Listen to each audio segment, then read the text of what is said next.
Whoop, whoop. And funny enough, Eric is trending right now. Probably because of us. Obviously. Obviously. Oh, yeah. They're like, oh my god, the Golden Girls are are talking about Maiden today. Yeah, we're gonna do the thing. We're gonna do the thing. We're the Golden Girls. Indeed. Which one am I? Sophia. No, maybe Dorothy. Maybe Dorothy. It just depends. I tend to think of myself as Dorothy. Yes, you could be the slut, absolutely. And then, well, but Amy isn't a Rose, but she's the nice one. So we'll say the nice side because that's nice of you to say. But yeah, it's wrong. Yeah, I'm definitely not the nice one. Oh, not her. Well, some days I am. Some days, I got to tell it depends on the day and how much caffeine I have in my system. Absolutely. I am a cobra without at least 2 cups of coffee in me. I can't find this link. Can you send it to me? Because I'm obviously stupid. You're not stupid, my love. Yeah, hold on. Okay. I'm going to stop. I turned on watch stream, but actually it's just freaking me out because it's like a few seconds behind what I'm doing. So it's... Yeah, it's always going to be, unless you're looking at the... you have to be looking at my screen in order to see what... Yeah, I'm not enjoying that. All right. Okay, well, let's go ahead and get started, ladies. So... of course, this is Stygian Stilettos Gamer, aka Stygian Sis. This is our Final Fantasy VII book club. I believe this is week 6, but I mean, don't hold me to that. We did exactly. We did move the schedule up a little bit. There was so much chatter about Maiden that I decided, let's go ahead and just talk about Maiden this week. And since it was just 21 pages, I figured it'd be a quick read. And it was definitely interesting. So I'm going to go ahead and introduce my guests. I'm going to start with Amy, who has not been on the stream before. Hi, Amy. Hi. And then we have... The higher pitch, the more nervous I am. We'll have you into the deep baritone soon. Absolutely. Very, very good. Okay. And then we have Rhea, of course, back with us. How are you today? Conscious. That's as good as you get. Yes. Loving the cloudy, riding a chocobo. Beautiful. Always love staring at the girls as well. It's like the jump scare for some people. Absolutely. 2 birds, 1 stone, Exactly. or 3. And then Monk, how are you doing over there? Oh, I am here. That is one way to put it. All right. Oh, look, we already got some people trickling in. All right, cool. Commenters, if you could just let us know if you can hear everybody okay, that would be grateful. We would be grateful, sorry. It would be helpful. Hi, Diana. Oh, Steph's here. Whoop, whoop. All right, cool. All right, good.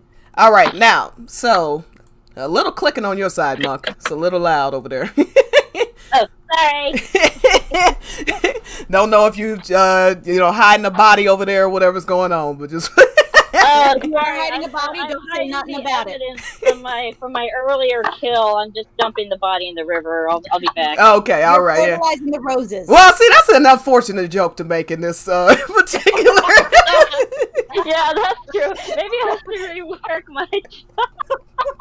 All right, so. Oh my god. You guys are the worst. You guys are the worst. Yeah. You're the one that said it, not me. Okay, don't blame me. I wasn't thinking about that. I didn't realize it until I said it. I'm like, oh, maybe I... He's like, maybe I should reword that. All right. Maybe I should reword that. All right, so what we're gonna do now? Okay, I'm messing with the levels a little bit. Yeah, if anybody's too loud or too not loud enough, again, anybody listening, if you could let us know, that would be great. So we're gonna jump right in. I might want to get my words together today. Words. What are words? And by the way, so Rhea has her cloudy shirt on. I wore some floral for Aerith today. I like this. I pulled it out of the clothes hamper. It was clean. It's super cute, so I actually really love it. And plus, I love it when you're in red. So, yes, Mr. Darkstar said he's here for. I said here's for. Sorry, I'm laughing. Here for Here spice. for the spice. Here for the spice. Oh, There will be. like, we're There, all a little spicy. You got to be specific. What kind of spice you looking for? there will be a tiny bit nice, mostly spice. Mostly spice. But we might surprise you where the conversation goes. So first, I want to, because the canonicity of this Maiden Who Travels the Planet has been highly contested over the years, which I suppose, considering how much of it contradicts OG the same. This is the Ultimania Omega that it's in. It contradicts entries in the Ultimania Omega about the same game. I mean, so I don't know, but nonetheless, there were the contradictions within itself that we're still a little iffy on within the work. Like the Promised Land thing, it gave like two explanations for the. I mean, it was very confusing. Also, like when the meteor was handed over. Oh, we'll get into it. We'll get into it. But yeah, so I'm just gonna read this real quick. It says, on the creation of the Maiden Who Traveled the Planet. I keep saying travels the planet. I don't know which one is supposed to be perfectly honest. Every now and then, Yamashita tells a joke that for the life of me, I can never figure out what the punchline is supposed to be. I'm going to create an Omega for FF7. Then I'm going to ask Benny to write a short story for it starring Gareth. Oh, right. The Omega for 7. That's a great idea. Wait, what? After that, I thought to look away from him and asked him what he really wanted to talk about, and that he was giving me a heart attack again. But it turned out he wasn't kidding. If you had suggested that I should expand and adapt the story of Cloud and Sephiroth's battle within the world of the mind, that would have been fine. But Aerith?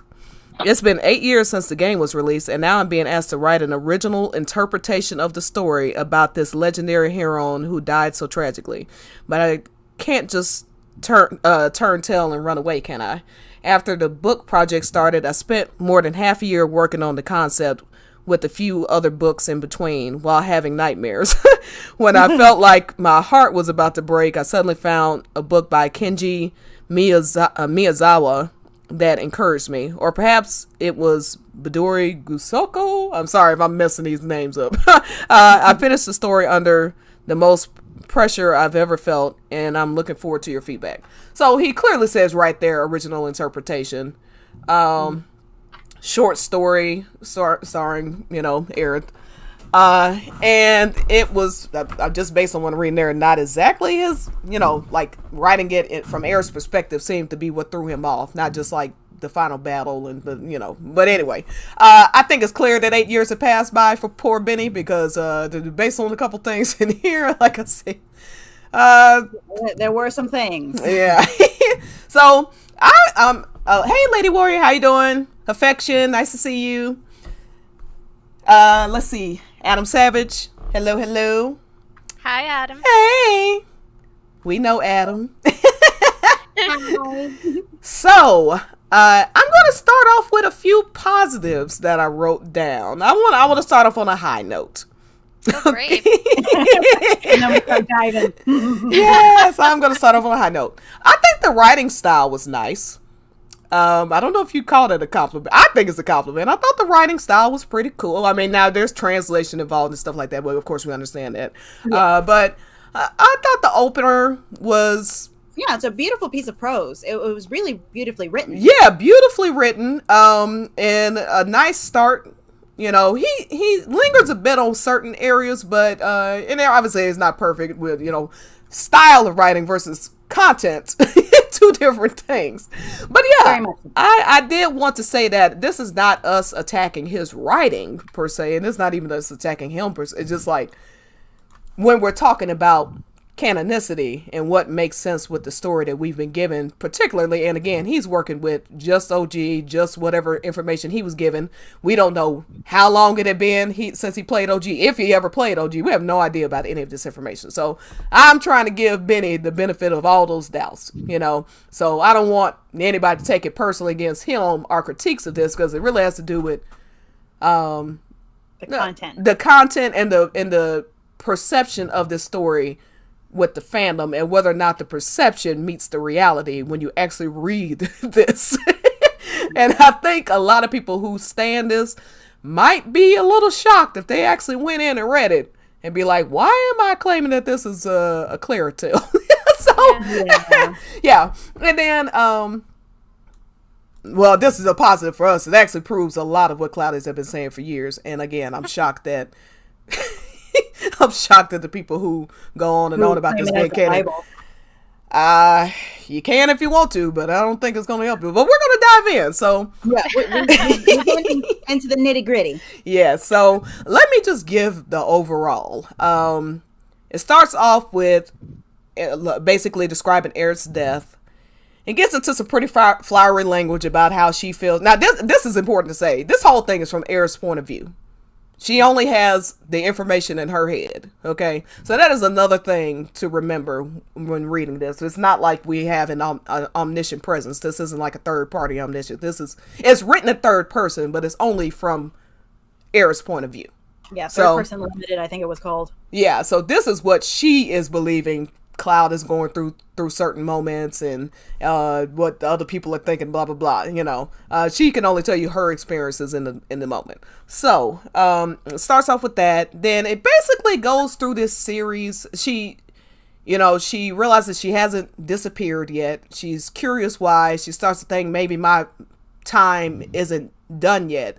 Now she's yet to realize that Cloud has helped Sephiroth get the black materia and all of that. So she's starting to wonder what her purpose is. She's thinking about, I wish I could help Cloud through his moment of grief and whatever. And then, sorry, I'm trying to give a straight face. And then,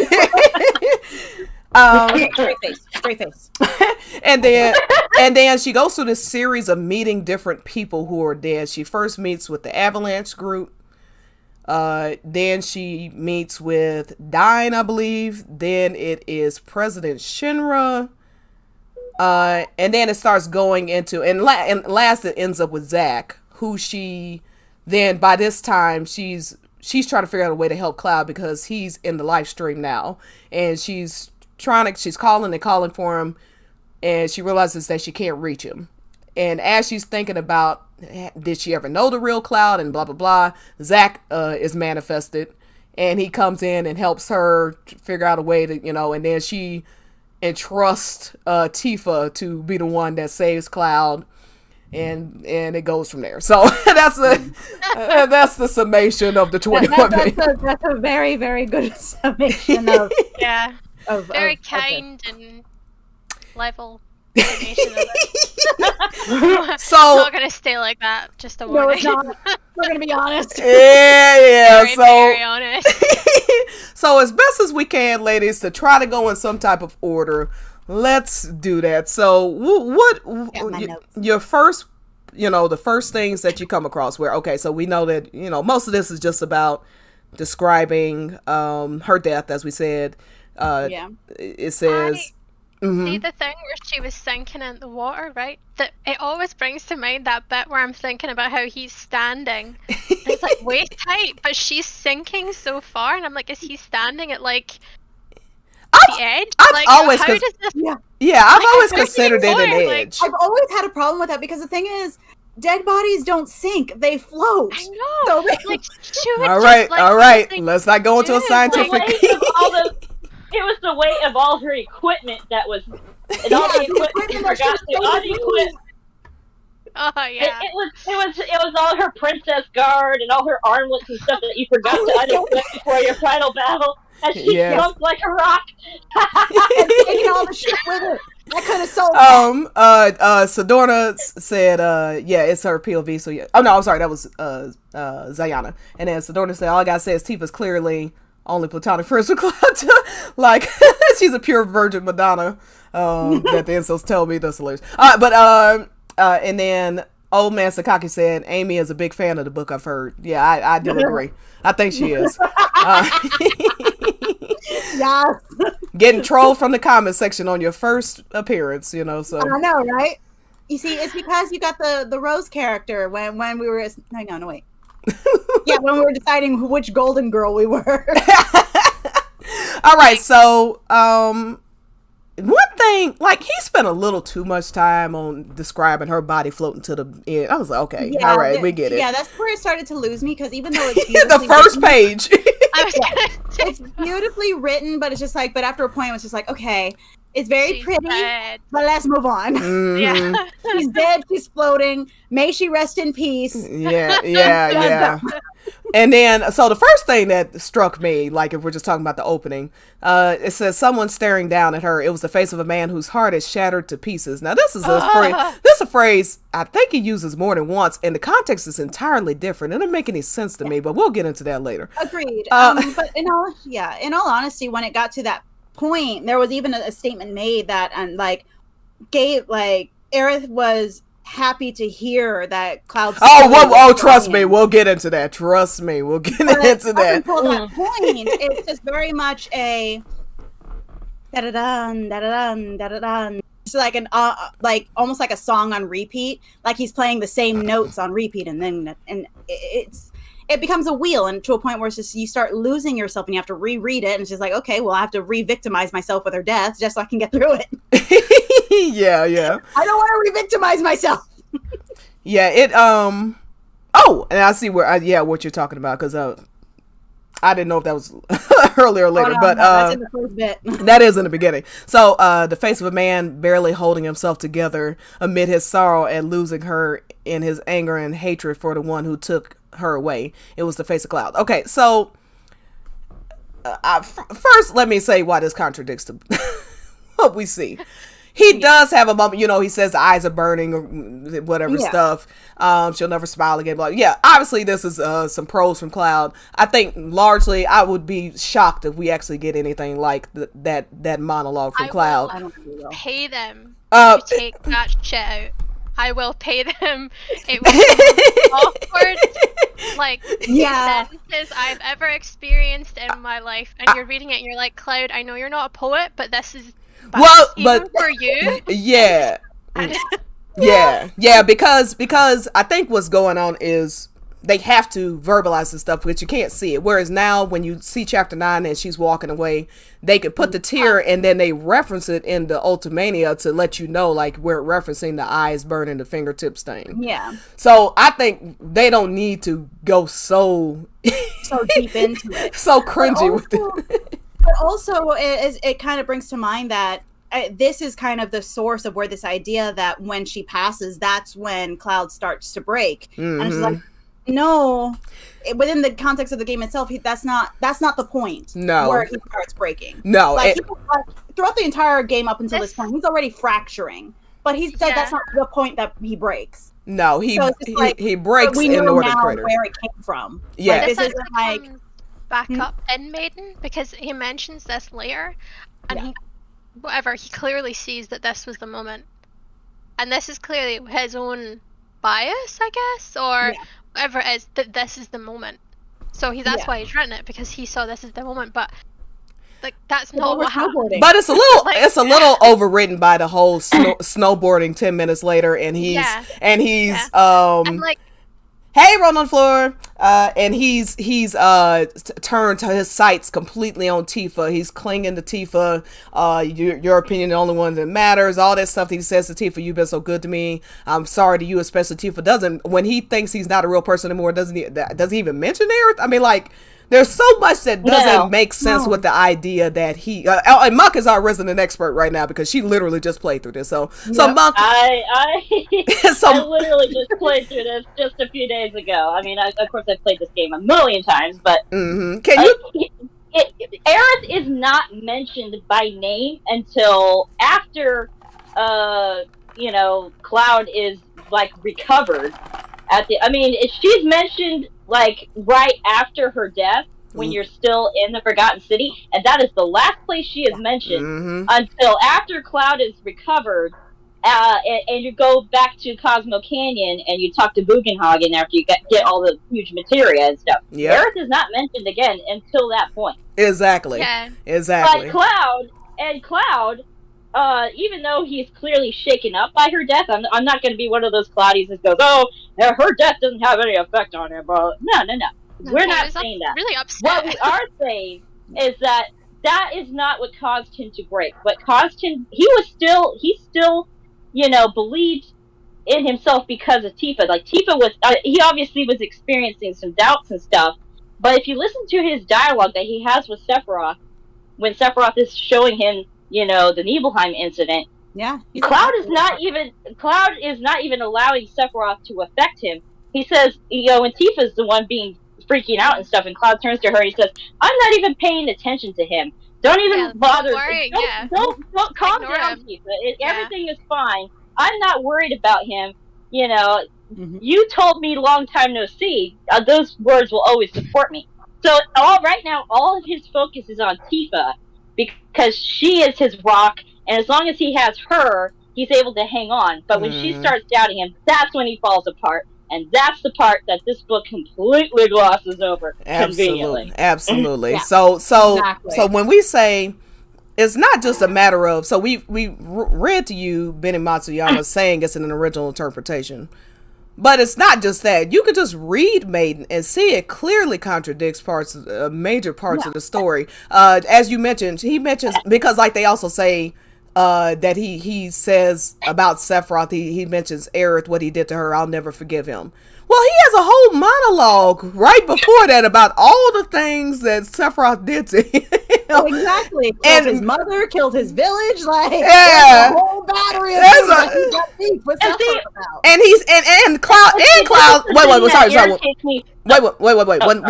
No problem. One more thing is about like he says he has to settle the score with Sephiroth outside of Midgar. This is way before Aerith dies. So it's not just about Aerith. It's about everything Sephiroth has taken from him. Including his friends like Zack and Aerith. Yeah. And at the time he doesn't remember Zack, so he doesn't bring Zack up. He's got all the beef. Yeah. Sorry. Yeah. Go ahead. Go ahead, Mom. So this is exactly like one of my biggest problems with this kind of interpretation, is that it lowers Cloud into this very like one-dimensional kind of character. Like, the only reason he's going after the big bad guy is because he killed this one person. That's fine and everything, but Cloud is a much more complex character, and he has it lowers his rivalry with Sephiroth down to a baseline level. Cloud's rivalry with Sephiroth is far more complex than this novel tries to paint it out to be, and what unfortunately a huge segment of the Final Fantasy VII fandom, they want to make it it's just Cloud getting revenge for killing Aerith. No, that is part of it. But as you have said, and as people who pay attention when they play this game, Cloud has had a rivalry with Sephiroth ever since the Nibelheim incident. That is the heart of all of the conflict. That is where everything began. That is where basically the journey for, we like to call them the Nibelheim Trinity, Sephiroth, Cloud, and Tifa, all began. You have Sephiroth's journey into becoming the villain that we now know him as. It started Cloud's, journey to take down Sephiroth. That's where it started, and that's where Tifa started her journey as well.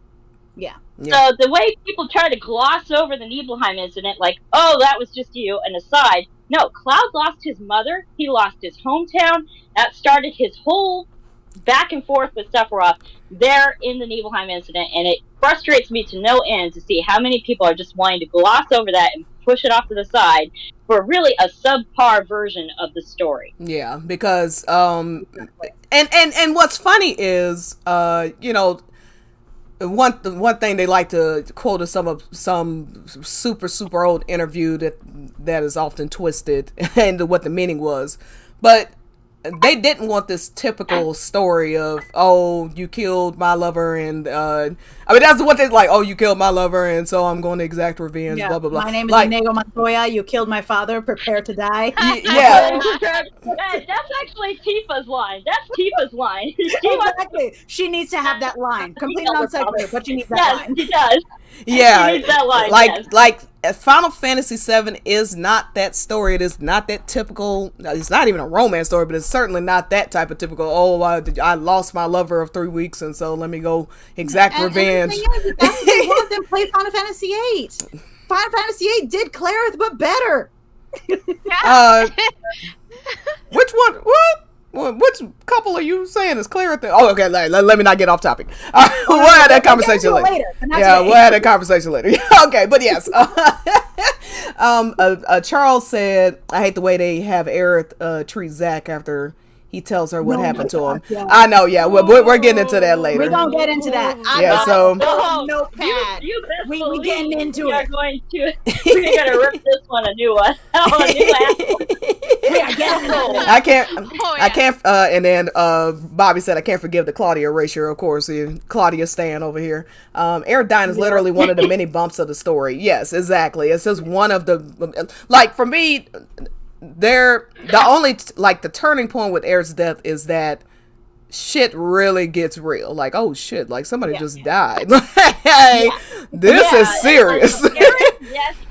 Aerith's death signifies a moment that kind of snaps you out of it, because up to that point, basically all you were doing was introductions. After you leave Midgar, you're going around and you're gathering up all these new team members, and you're going through everyone's backstory. You're having fun and shit. Yeah, you're having fun. You're doing the gold sauce. Oh, look, we're on dates and you're kind of goofing around, even though you're on the pursuit, you're on the chase for Sephiroth. You're really kind of goofing around at that point of the story. And things also don't really start getting super heavy until you get to the Temple of the Ancients, and then that's when shit gets real. That's when Cloud really starts. You start seeing Cloud starting to fracture in the Temple of the Ancients when Sephiroth starts exerting his influence over Cloud at that moment, and you really start seeing Cloud kind of, and he's losing control of himself, and that's what that leads to, the moment where not only he beats the living shit out of Aerith, but he is reluctant to even go pursue her when she goes to the Forgotten City, because he has that back fear. Is like, what if I go crazy again? Sephiroth has this pull over me I didn't think that he had. He's able to control me to the point where I will just hand over the black materia.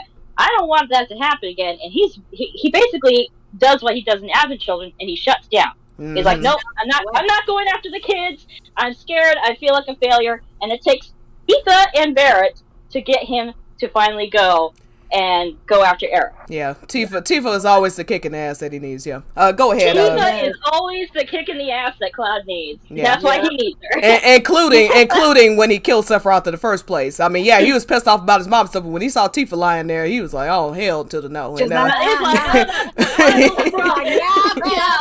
said, "No." That also brings to mind another point, though, because for the player, yes, that is where shit gets real and where we are introduced to the actual stakes of the game. But it's kind of like, okay, well, we had in Cloud's past where he literally goes full on aggro because the girl that he loves and his mother were killed. And it's just like, it feels like, okay, so they're trying to take that away from this and put it on that. And it's just like, no, that's not how the story went. And that's not how the story is supposed to go. A 16-year-old is going to be blinded by emotion. There's no question about that. So yes, it is feasible to understand that as a 16-year-old, he is going to go berserk because the girl that he's in love with and his mother are killed. As far as he knows, Tifa's dying because she was on the verge of death. His mother is dead, probably roasting in her house. I mean, like, he wants a pork chop somewhere. Is just collapsed. Seemingly dying as well. Everything he has ever known has just broken. His hero, the guy he looked up to more than anything, has just done all this. His whole world is just fractured, and he just freaked out. And then, but then they're trying to, but then we have a certain subset of a subset of a subset, as I like to put it, that is just like, oh, this is how he reacts for Aerith's death, and it's just like, we, the player, felt her loss. We, the player, got to experience that, but that's not the thing that breaks out, because he's already been through it, so he's kind of got a scar over that particular pain. I feel like people forget that at this point, he is still not connected to his emotions properly. Exactly. He's still not connected. Exactly. When he was 16, he had some serious issues going on, but like Zach said, I've said some issues here, but he was connected, and when he responded as a normal human guy. Yeah. But at 21, he is the nostalgia persona. He is not connected to himself. He doesn't know where he is. Yes, he responded at that moment when she died. He's not in the same position to react like that. Exactly. And this idea that he's going to go berserk and really angry and freak out. Yeah. He's And not. honestly, that's kind of why. Well, and here's the thing too. Yeah, and this also just goes down to show you just how much the Nibelheim incident affected him too, because he, as we pointed out, he's a 16-year-old. He didn't even have what it took to become a member of Soldier. Sephiroth is there at the peak of his power, basically, and Cloud is so angry. I mean, he has no Mako enhancements at this point. Nothing. Just a 16-year-old boy who is just flew into a rage, and he was able to take down Sephiroth at the peak of his power. That is why that scene is so important, and that's why it frustrates the hell out of me when people try to gloss over it. It's like, no, this is Cloud's moment. Why would you take that from him? Why would you try to downplay that for some subpar, That's lame honestly one of the things that made it very hard to quote unquote romance. Romeo and Juliet nonsense. Yeah, I'm putting the romance people want it to be. Yeah, you can't see me, but I'm doing the Dr. Evil quotation marks as I say romance. I know. Yeah, we got it. All right, so oh, we heard it. All right, so and then the other part here, and then we can continue forward is so. She says thinking about Cloud was especially hard to bear. It didn't help that she'd taken a liking to him. At the start, she thought he resembled the first man she had feelings for. There was nothing about Cloud's face or voice or even his personality that matched the other man's. Yet there were justices and quirks that for some strange reason reminded Aerith of him. Not that it mattered in the end. She'd come to like him far more than her first love. So... First off, okay, so as I go, the things I want to point out is how this either contradicts or corroborates parts of the story. Yeah. The first love thing. Oh yeah, I've got a mouthful for this one. I had some we all do. very specific swear words in mind for that one. Mm-hmm. So we'll go in order. I'm sure everybody's gonna have something to say about this one. Every Ultimania that Xerath is mentioned in says that's her first love, first off. OG says that's her first love. And Maiden, which they claim is canon, also says that's her first love. And yet, just today on Twitter, I see people claiming that it wasn't or it was a platonic love, or blah, blah, blah. Why would she be putting some guy who was just a friend to her in the same category as Cloud? And why is she thinking of Zack every time she thinks of Cloud? I mean, the contradictions are just abound. I mean, Maiden is sitting there telling them the same thing that we tell them every day on Twitter. Yeah, that was her first love. Yes, she's reminded of Zack the Realm. Now, she's saying she isn't, but and I actually do kind of get what she's saying here, to be fair. It isn't like he's a one-to-one on Zack. It's not like he's a little puppet. He does have his own personality aside from Zack. But it's like she says, his quirks, it's his mannerisms. He's wearing his outfit, he's carrying his sword, she clearly is reminded of him through except the way you look at the way it's been put, it feels as if oh, so you're a good substitute. And she never gets the opportunity to meet Cloud as Cloud. And yes, there are some instances of his personality that still shine through, that are still core parts of his being. But it's still very much you're just like Zack in X, Y, or Z, or the things that I found cute in Zack, I'm going to just la-di-da. And it's just that's not a good look. And I'm just no. I mean, yes, that is a popular criticism that people have of Aerith as a character within the context of the story itself.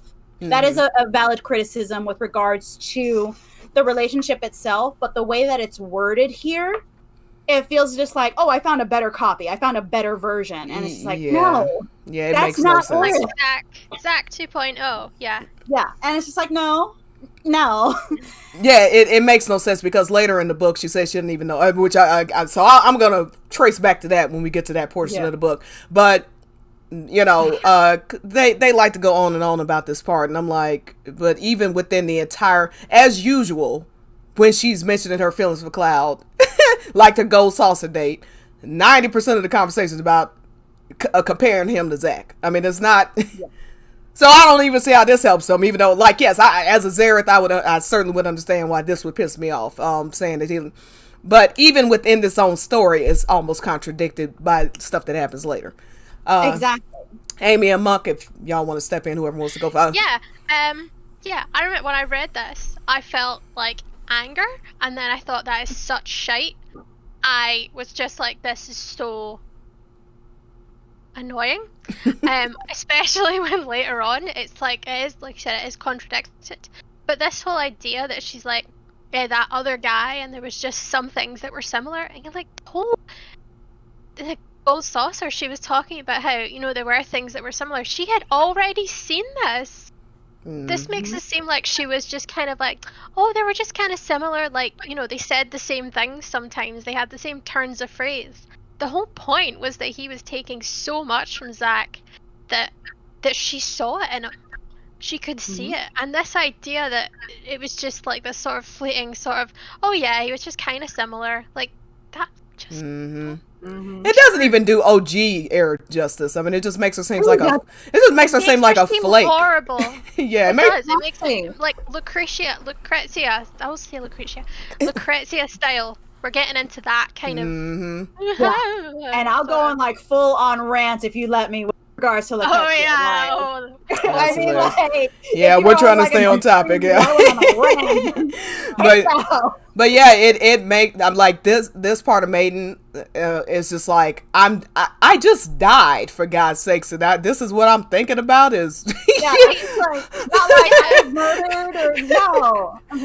It makes her seem like a flake. It makes her seem like she doesn't take. I mean, she doesn't even take her own death seriously. It's just like she's immediately just obsessing about the fact about Cloud. Like, she died. I mean, it's not like, oh, I was trying to summon Holy. Oh, Sephiroth is trying to take over the world. Oh, you know, there was stuff happening at the Temple of the Ancients. She didn't even notice. I actually died. But it was just like... She didn't even notice that Holy didn't actually cast. I mean, there are bigger fish to fry right now, Aaron. I mean, it's just like, what? He's cute, but he's not that cute. No. I think I would focus a little bit more on the fact that I was fish kebabbed. So we're gonna let Monk. This is gonna be great. Let's let Monk have her turn. Go ahead. Okay. So first of all, just to kind of continue on what you guys were saying just earlier, that they make Aerith such a one-dimensional character here, and you know, and here's the thing: as even though I despise this book, its content. In the back of my mind, I have to keep reminding myself, Benny Matsuyama does not have the background knowledge of these characters and stuff, because I you know, of course, you know, we're of course heavily criticizing his depiction of Zack and everything, rightfully so. I will add, rightfully so. But you know, I have to keep reminding myself that he didn't really have a whole lot to go off of, so he's filling in a lot of the blanks, and that's why this cannot be used as canon, because he is basically pulling stuff out of thin air in order to try and make sense of the story, where there's holes in the plot at this point, or where there's spaces that have not been filled with official lore. So he's trying to fill in all these spots, but unfortunately, his depiction of Aerith is extremely one-dimensional, and like you said, it even does a disservice to OG Aerith, because towards the end of Aerith's journey in OG, specifically starting in Cosmo Canyon, Aerith is starting to kind of almost decouple herself a little bit from chasing Cloud down as much. I mean, of course, she still flirts with him and stuff, and, you know, if you do take the Aerith route, you still get her on the gold saucer and stuff, but honestly, Aerith becomes far more focused on her duties as a Cetra once you get to Cosmo Canyon. It's almost like a wake-up call for her. You know, she's there and she's like, oh wow, I didn't realize the stakes were so heavy, and it's only me. I'm the last one. And she even has that cut and go. And it's amazing to me that Claris will sit there and watch her conversation with Cloud and Cosmo Canyon. They're like, oh, it's so cute. He says he'll be there for her. But they'll completely ignore what Aerith is saying. She's like, this is her moment where she's actually stops trying to be like the third wheel in Cloud and Tifa's relationship and actually start focusing on what's important. Mm-hmm. She actually starts. She says, you know what?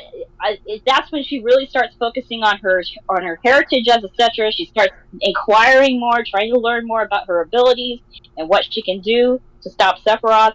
So I don't understand how even Benny Matsuyama could take that and just completely brush it off to the side and just bring Aerith back to basic, oh, I want to be with Cloud, and just completely ignore her duties as a Cetra. That's her goal in the story. That's her one thing. And we want to get away from her. Yes, you had one job, Aerith. Yeah. She's got one job. And then continuing on, and before we move on, I'll just give my thoughts briefly on this whole Zack bit. Is that, yes, while Benny Matsuyama is making the focus of Aerith be, her longing for Cloud and stuff, he can't even depict that properly, because again, it makes Aerith seem very, very superficial. Mm-hmm. She's just looking on this, very shallow. Exactly. She admits here that she doesn't really know who Cloud is. She's saying, oh, well, he reminds me of Zack, but oh, I like this version of Zack better. I like this copy better. And it's like, based upon what, Aerith? You haven't met the real Cloud. Yeah, Benny You yourself admit that you can't even decouple Cloud from Zack, so much so that when you're trying to help him out later on in the story, you can't even access him. Your mind goes around in circles and you end up waking up Zack Fair because everything you've associated with Cloud actually belongs to Zack. So you can't even decouple Cloud from Zack at that point. How can you say you love him more? It doesn't make sense. And that's where the writing really suffers in this novel. And it says she liked him a lot, but yeah, so it makes her like the maiden version of Aerith, has the depth of like a 14-year-old whose first crush went away, and then some guy that kind of reminds her of him comes along, and she globs on it. I mean, like, it's just like, one like a one-track mind. I only got boys on the mind, even though I got this whole saving the world thing to do.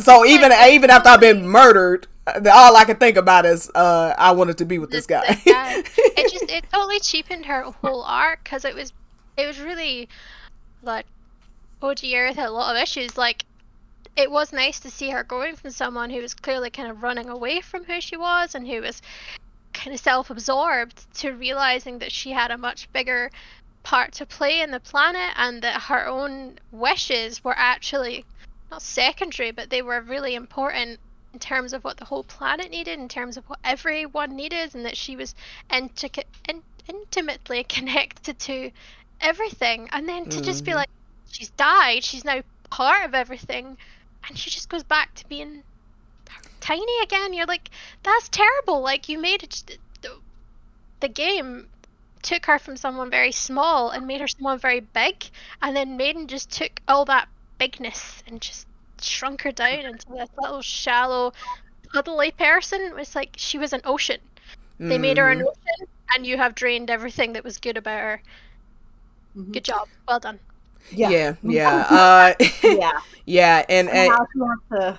And so as it goes further in, she talks about Cloud's psyche is on like an egg on the verge of cracking, and the only thing, it kind of like that. I wasn't crazy about the description either. And it says another point. Like around this time also, and how she wants to physically manifest because she's realizing she has a measure of corporeality. So she's like, oh, maybe I can go and talk to Cloud and let him know I'm okay. And she's like, bitch, no, you're dead. What are you going to do? Haunt the poor guy? No. Let it go. The thing is, there's a point in Advent Children where she kind of is haunting him. And she's like, that's not a good thing. You're doing more harm than good. It's just, no. Let the poor man deal with his stuff. Leave him alone now.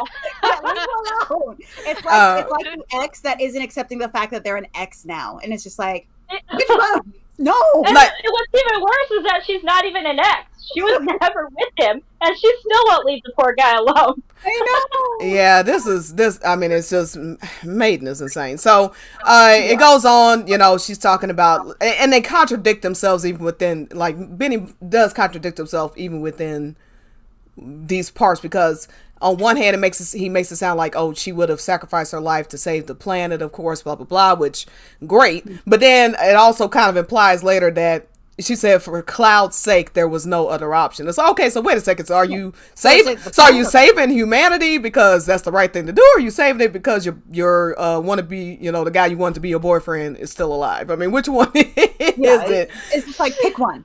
That was another issue that I had, because the way Amy put it is actually perfect. They took this, because by the time of Aerith's death, she is a larger than life character, because we have essentially deified her, regardless of whether or not we want to put that in the positive or negative. She has been deified. Mm-hmm. And then she's smushed back into this, nope, you're not a deity no more. Nope, we're taking all of this growth that you've had, and nope, we're gonna have you chasing this poor guy's dick now.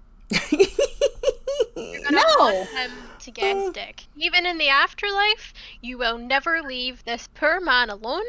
He will wake up to you in his bed, trying to get him. That is your whole... Yeah. Well, I mean, you know, that's what they claim Enjoy Tifa's doing, it. and on the way to a smile. So Yeah, I guess honestly, He's alive. be calling it an exorcism.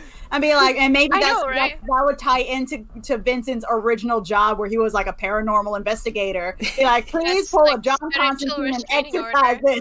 this. yeah. So I need an old priest, and I need a young priest. The power of Christ tells you. The power of Christ tells you.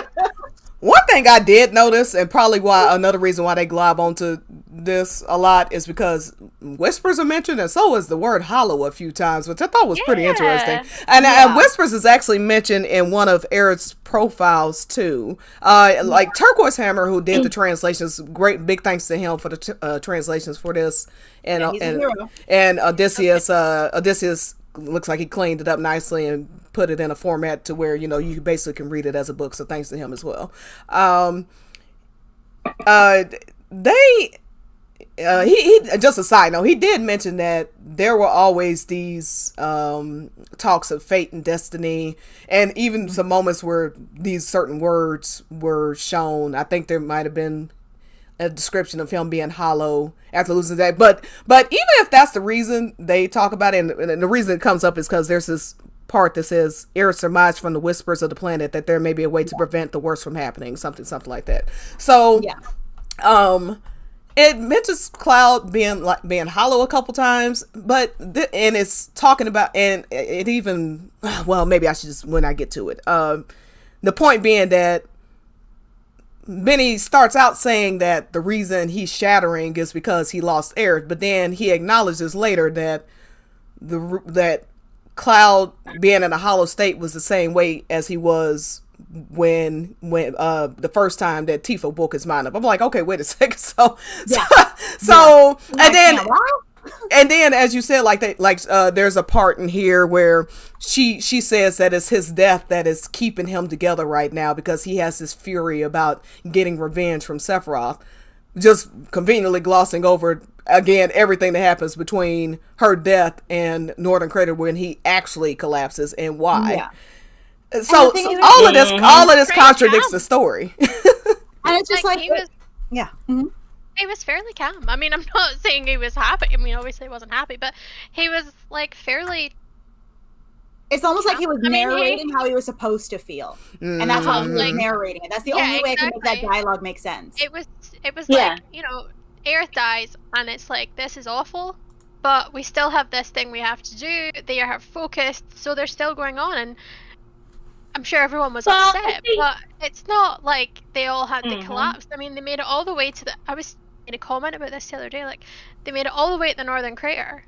You know, I mean, that's a long journey. A long journey. I'm sure it's a very long journey. Sheer rage alone. It gets tiring. to be angry that long. I mean, it can be argued that they're just numb from the trauma, and then that is why they're just so hyper-focused. And that's what some people do in grief, where they just, I need to do something or else I will fall apart. Yeah. So it can be argued, but at the same time, what is shown versus what people want to interpret, it's not meshing. And They're also, and here's the thing. Is that we don't have to sit here and speculate about what Cloud was feeling or what his motivations were, because you hear what his motivations are in the Forgotten City. Before they begin their trek up to the Northern Crater, yes, Aerith is mentioned. It says, oh, he took Aerith, but Cloud also brings up the fact that Sephiroth took his hometown from him, and and that's the thing, is that Tifa says, don't you need to settle up with Sephiroth and stuff, referencing the things that he was already angry about. It just, what you could say is that Aerith's death strengthened his resolve, but he already had resolve that he was going to take down Sephiroth. Yeah, because what the hell else have we been doing the whole time? Just on a holiday, like a really intense, kind of serious holiday. Yep. Yes. And on top of that, people are also conveniently forgetting Sephiroth has the black materia. Cloud and company are chasing down Sephiroth because he has the black materia, and he's getting ready to summon a earth-shattering meteor. That's kind of important. They are all going to die. I'm sorry, but Aerith's death is only part of the motivation. People try to make it like that's the focal point. I'm sorry. As much as you might love Aerith and stuff, and yes, she is important, and yes, of course, she's important to all the members of the team, she is not the be-all, end-all of their motivation. Their main focus is what is on the logo of FF7. The giant fucking meteor! Thank you! Yeah, it's just like... It's... You know, that version of the story just... And this is my problem with this, because... no matter which point of view it is, everything always has to point to Cloud's only thing he cares about being Aerith is taken from him. He's even traveling back in time now, according to some. Not to save his own. Wait. Not to save his own mother. Not to save his hometown. Not to save himself from being tortured for 4 years. Not to save Tifa from being almost killed. Yeah, right. Hell, not to save Zack. He just wants to come back to these 3 weeks that he knew Aerith, so he could not remember what the hell happened in the first place and still watch her die later. I mean, it just doesn't make any sense. So yeah, anyway, that was my small tangent. But so and then also I really didn't like there's this part that says his profound sorrow took her by surprise. I think it took us all by surprise. And how she was like kind of happy to hear him. Yeah, that's what I'm reading. Yeah, that's what I'm reading. Really bothered me. Yeah, that's what I'm reading. It really bothered me because it made it. Wait. Can I read it? Let me read it first. Okay, so his and then we're gonna basically skip to the Zack stuff. We'll skim over the other stuff, but a lot of it really wasn't important. Frankly, there was only one part I really was interested in talking about personally. But yeah. So his profound sorrow took her by surprise. And by the way, you're surprised he was sad that you died, but you think he's your lover. I mean, again, this is the exact same thing with the resolution scene. It's like, I'm shocked that you're worried about that Hojo has me, but also don't fall in love with me. Get out of here. Okay. So his profound sorrow took her by surprise. It gave her some joy to know he felt strongly about her, yet the happiness was dwarfed by the ache in his heart. In his heart. How does she know what's going on in his heart? See, again, this is her point of view. This is what she is thinking is going on. It's not necessarily the reality. But again, it's just the way that it's written makes her feel so self-centered, and she's not. Mm-hmm. And certainly not at this point. Fish. Oh, sorry. Oh, sorry. I was just gonna say, I can almost hear Remake Cloud's voice echoing in the background. Stop acting like you know me. Exactly. But the thing is just like, it just made her sound so self-centered. And it's just like, she's not. She has selfish qualities, but that is worlds different from this self-centered, like, oh, I'm kind of glad he's sad that I'm gone. It's just like, bitch, no. Who the fuck are you? Because clearly you're not Aerith. No. Yeah, No. yeah. Also, I had so much problem. I had a large problem with this section simply by virtue of how self-important that it made Aerith appear. And it's just like, did we play the same game? Like, it actually makes me, reading this actually makes me think, oh, maybe I was a little hard on OG Aerith, because this is a nightmare. I'm just like, what? You're happy that he's, but what's scary is that's the mentality a lot of people have around having children too, is, oh, we're not romanticizing that he wants to go and kill himself to be with Aerith. It's just that's just how he feels. So it's like, did he say that? I don't recall that part. The thing is, like, if you really love someone, you don't want them to be really brokenhearted when you die. Like, that's just not how it works. You want them, obviously, like, you don't want them to then immediately, like, jump in someone else's bed. Like, that would be, like... which also happened, by the way, so... Like, but you don't want them to be absolutely heartbroken in their entire life to be ruined just because you died. And the fact that that he wrote her like that, like, you make her seem like such a colossal bitch. Mm-hmm. You're almost glad he died. You're like, you know what? If anyone deserved this, you did. Sephiroth did us all a favor by doing this. I gotta It's like, why would you make her like this? She's not like that. It's just... Yeah. And these are from... This is the biggest contradiction out of all of it, because it shows that this Aerith anyway, doesn't actually love Cloud. Because when you love someone, you want what's best for them. You want them to be happy. And even to the point where, sometimes you would have to accept and let someone go if you know that would be better for them. So this Aerith does not actually love Cloud. She loves the idea of Cloud, but she doesn't actually love him for him. She doesn't know who he is. She's only focused on herself and her own feelings, and she has no regard whatsoever for his well-being. It's so weird, because she'll say, oh, I care about Cloud, but then she's happy that he's upset. Like, I'm sorry. Nah. Yeah, fuck out of here. It doesn't make any sense. I'm not having that shit. Nope. It really does not make any sense. No, it doesn't. And it's a bastardization of Aerith, even when you take into consideration how polarizing the original incarnation of Aerith was. And yes, I'm completely understanding that maybe... Actually, no, not maybe. Some things were changed in translation. I understand this. I'm completely candid about that.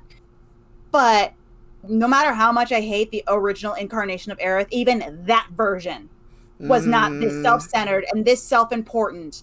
Yeah, she enjoyed, like, making a mess of Cloud and Tifa's relationship, according to the English little booklet. Just like she's more interested in part of this love triangle. But it's just like, even then... Well, that's the original Aerith. That's the Brady Games guide. Yeah, that's the Brady Games guide, though. I'm pretty sure, and it also calls her. It also calls her a biatch in it. So I mean, I don't think we should take that too seriously. Yeah, that's also like kindling for the fire at this point. Yeah, I have that little excerpt just kind of painted my entire perception, even though I'm willing myself to not be tainted by this idea of, yes, she would be happy because that means that he loved her. I'm like, no. One, if you were in a relationship, you would already know, and you'd already have faith that, hey, this person cares about you. Even if it's not romantic, you still like, hey, if they're your friend, they're going to care that you're gone. Yeah. Hell, you went away, they're going to be sad. So it's just like, huh? Yeah, and that also is evidenced in her resolution scene, because when he says, of course I'm worried, she immediately apologizes. She's like, I'm sorry. This Aerith hurting him. This Aerith cares. Yeah, this Aerith's like, oh great. As long as he's not worried about that bitch Tifa, that's all I care about. You know? And it's just like, and even then, it's just like, this is. I'm trying not to disparage Benny at any point. Like, let me put that out there. I'm not trying to disparage him as a person, as a writer. No. But as somebody that had, like all of us, we've all gone through the human experience. We've all lost somebody. We've all lost them through death, through moving away, breaking up, just the trials of time.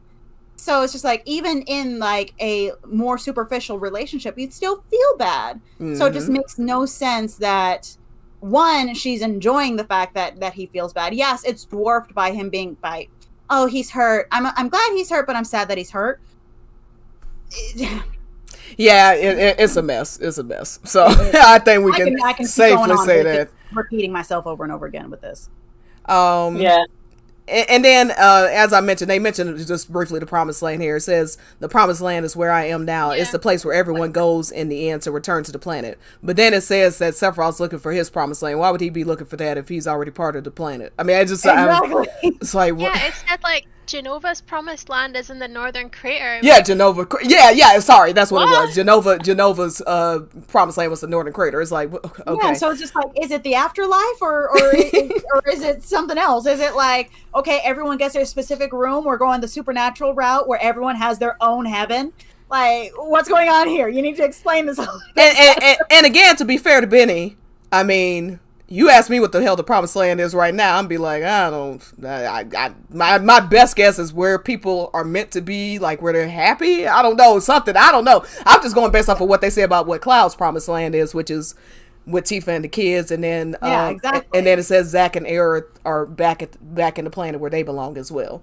So, I just, to be fair to Benny, that Promised Land thing is a bit all over the place. I agree with you there. I agree with you there, but it's just like, but maybe that's almost like arguing religion. Mm-hmm. Huh? Yeah.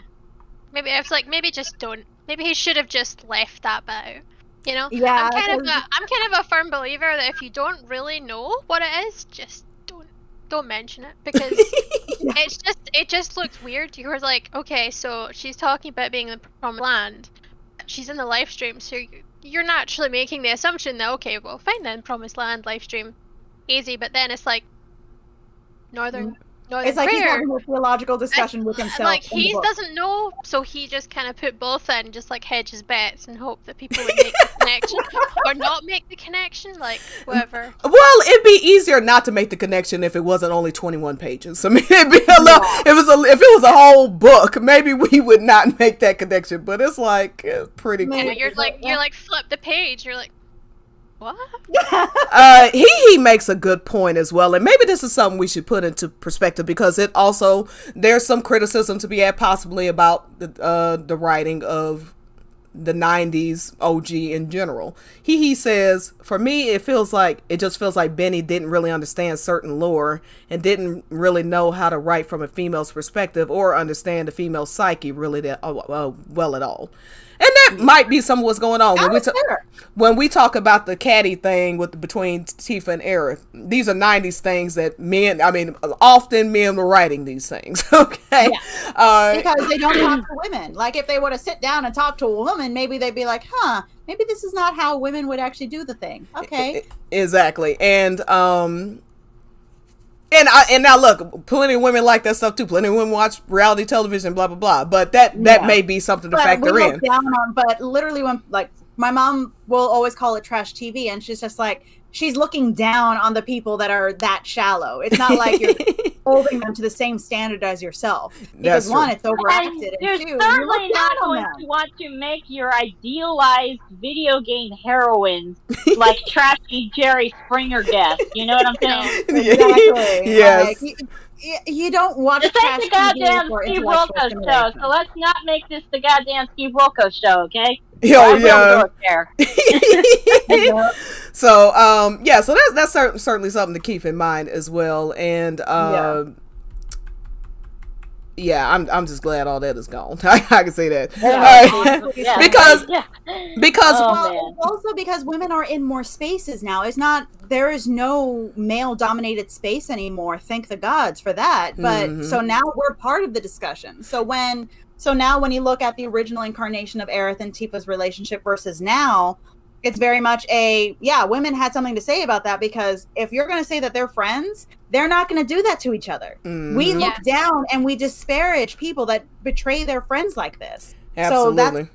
So it's not like a realistic case. Like, interjection, that's why Jessie in Remake was so abhorrent to so many of us, because it's like she's doing exactly the thing that a lot of us didn't like NOG with Aerith. So Yeah. you know, Exactly. it's Because like friends don't do this to each breaking the other. girl code. If you're that girl's friend, you don't do that. Yeah. That's just Pose before bros. Yeah. that's And breaking the rules. and this is where I was getting mad with Cloudy's, honestly. I'm being quickly 100 with you about the Jesse thing, because I was like, if Aerith had done that same shit in Remake, we would be, I mean, she would have been tarred and feathered. We would have went nuclear. But it was Arms and Jesse. steak. But it was Yeah. Jesse, and everybody was like, "Oh, I love Jesse." Da, da, da. I think maybe it was just but I think Tracer 2 Pass woke a lot of people up too. So I mean, I'm not saying I was the first to. yeah. I may not have been the first, but I was looking sideways at Jesse for a very long time, and it was only after Tracer 2 Pass I was like, yeah, I I can't do remember, this. I remember reading that book and just being like, "This is." And I remember talking to other people and like, "She's so nice." Like, is she though? It was. Yeah, It Really? Well, and this is a dynamic.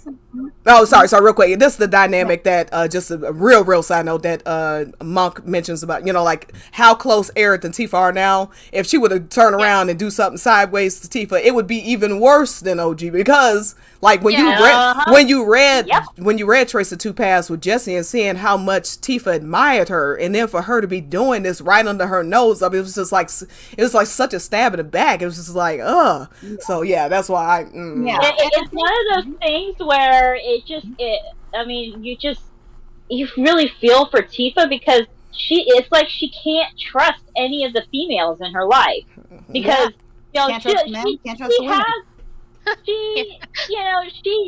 she likes to have that female companionship, because she didn't really have it doesn't really say that she had any girlfriends. Yeah, she grew up, she was surrounded by boys, and then she's surrounded by men again when she goes to Midgard, and then she has her one female friend that she's able to connect with on a level that she can't connect to with the men in her life.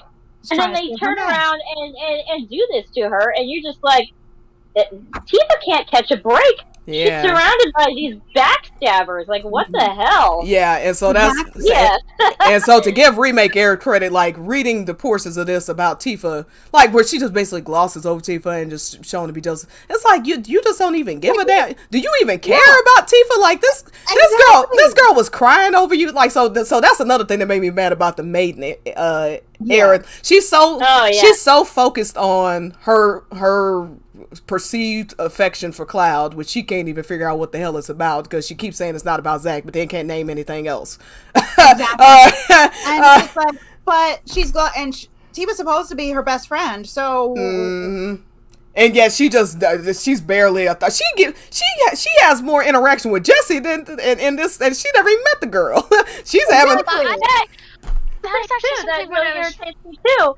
Is that Aerith has like no consideration for her own adopted mother. Like, Elmira is still alive on the planet too, and she doesn't give a second thought to Elmira. It's all this dude that she knew for a couple of weeks. Like, get real. Like, it is a direct parallel. I keep saying the word parallel, but it's so crazy to me. Like, the thing I keep saying about Jesse with her dying, like, you've known Tifa for years, you know this guy a couple days, and you were sitting there talking to him about your Olden pizza and all this other stuff. Like, stop talking to him. Talk to Tifa, for God's sake. Yeah, exactly. But it's just like, and it's just like, you look at it and it's just like, huh? Yeah. Like, I actually had like a whole issue with the scene with the Avalanche trio. Yeah. We got to keep moving forward, because we done went off topic. Get there. Yeah, we got to keep going. So, and I think we mainly just want to talk about like the last couple of pages, the ending. So let's just skim over this stuff. Yeah, the Jesse Biggs and Wedge thing was just odd, and like they're sitting there talking about how they might be damned eternally to be in limbo, and she's like, oh well, we've all made mistakes. I accidentally customer one. Yeah, it's like, wait a second, like I feel responsible for thousands of deaths. You are talking about you shortchanged somebody one time for the same for a fucking flower. Like, bitch, can we get real right now? Like, what is this? And it's just like, it makes no sense. And also, it's a change in voice, which is one of the main issues that I had with the entire work. Her voice keeps changing. Yes. And when I say her voice, it means that the way that her personality is shown throughout the work. Mm-hmm. So through up until that point, she's kind of this, again, deified, and how she's this larger than life, even though we all know that her personality was literally chiseled away. Mhm. And then all of a sudden, like, comparing lives to money. Oh, one time I dropped my lollipop and I still ate it even though it was on the ground. It's like, okay. Exactly. And then, but here's the thing though, later on, she'll say you can't quantify lives. And it's just like, but you just quantified lives to shortchanging somebody. Who the fuck are you, bitch? You're not Aerith. I don't know what this, I mean. I don't know what he was trying to do. Again. Something though I thought was really cool though was that it's now, that whole bit they were saying there about Avalanche, the lore or whatever he was trying to give, it's now been completely contradicted by Remake. Absolutely. Completely contradicted it. So I was like, well, there you go. That's that. That's written out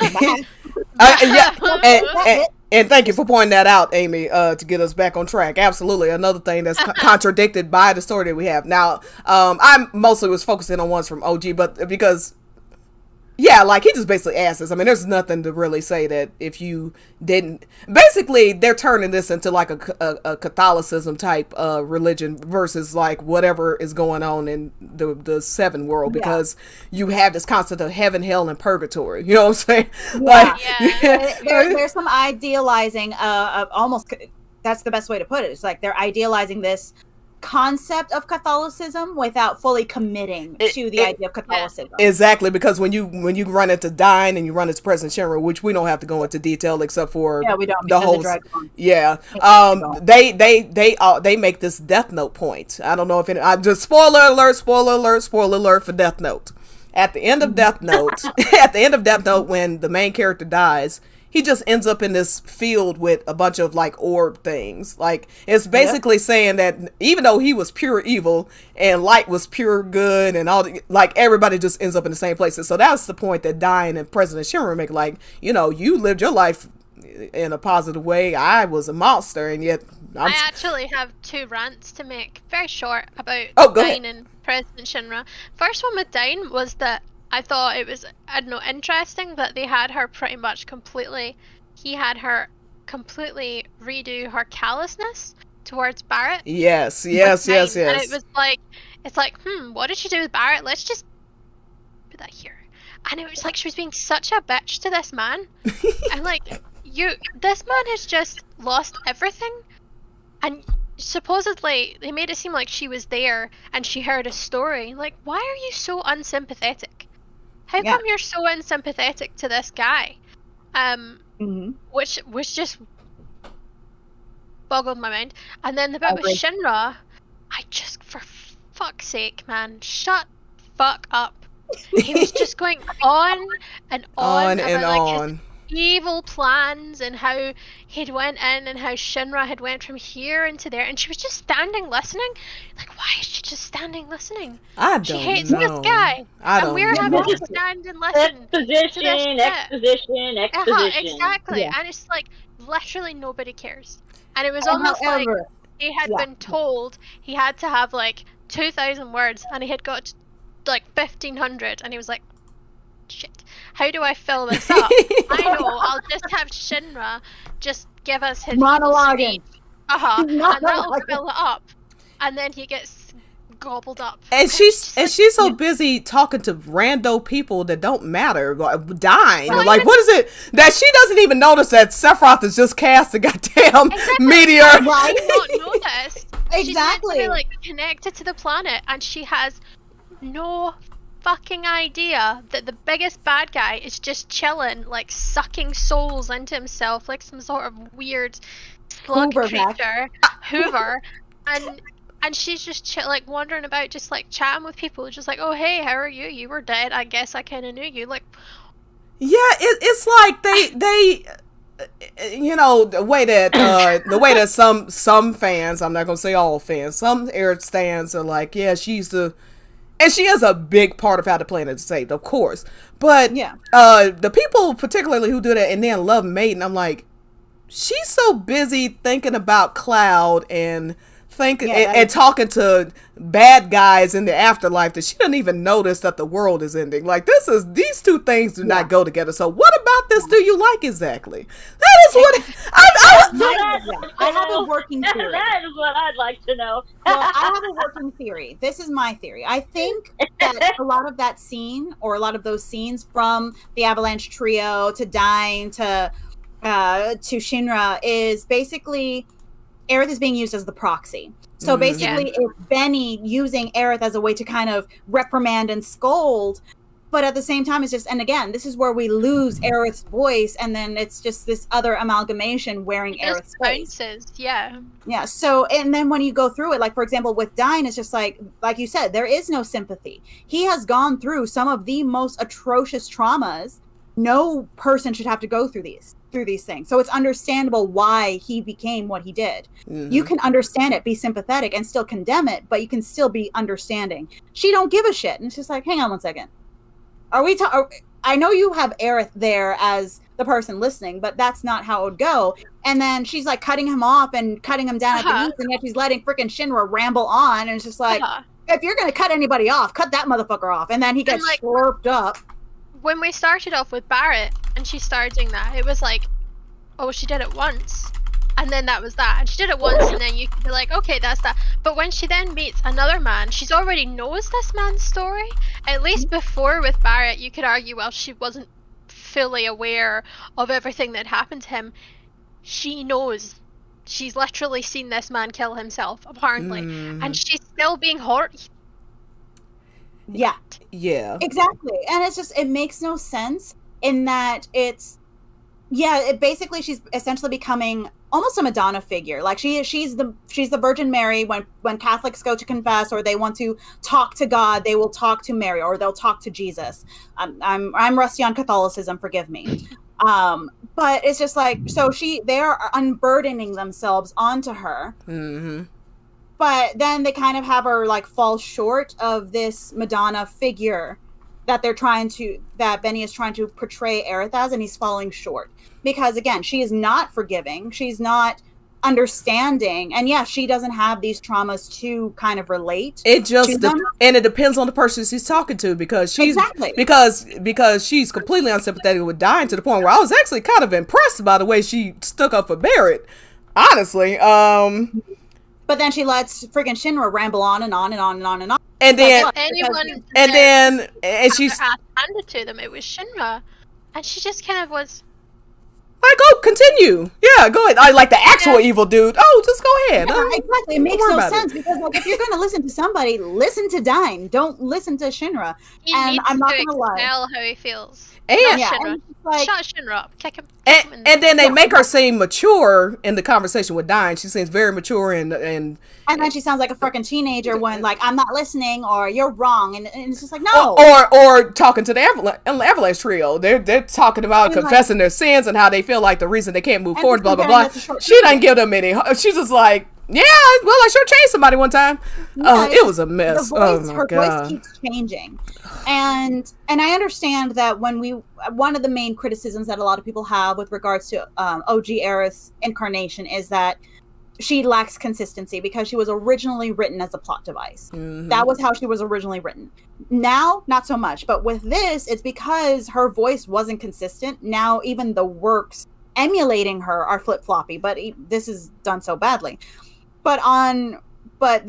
To kind of wrap up my statement, is just I feel as if with Shinra, it was one like just like Amy said, just like he's monologuing, like to quote the Incredibles, is just like he starts monologuing, like he's got me, and then he's monologuing, and I feel as if it was a lost opportunity. Because, the guy's got me on a platter, and he won't shut up. But here's the thing, and then it's just like, oh, soul will never repent, and then he gets sucked up into the Sephiroth, and I'm like, really? You missed the opportunity to have him sucked up into one of the Mako reactors? That would have been perfect. You missed your chance. Yeah, absolutely. Also, it went against her going against what it is contradicted by. It went against Livestream White because she said she does go around and try and soothe the souls of, but she's not. Like, it doesn't give you the impression that she's going around and, like, having these interesting conversations. She's soothing them. She's trying to like allow them to let go of whatever is so they can dissipate. tethering this, so they can relax into it. But this was almost like she was just like, oh well, I guess they'll just be hanging about forever. Yeah, she just left the trio. She was like, well, whatever. Y'all have fun trying to join the live stream. I gotta go talk to Dine now. It's like, okay. Yeah. And then by the way, just this whole book in general, because I made this point to Affection in the chat. Mm-hmm. The people who hate Tifa and worship Maiden, right? Yep. The people who hate Tifa and worship Maiden claim that Tifa's too obsessed with Cloud. She can't live without Cloud. What would she do if she didn't have him around? And she's codependent on him. Yeah. What this girl just is dead.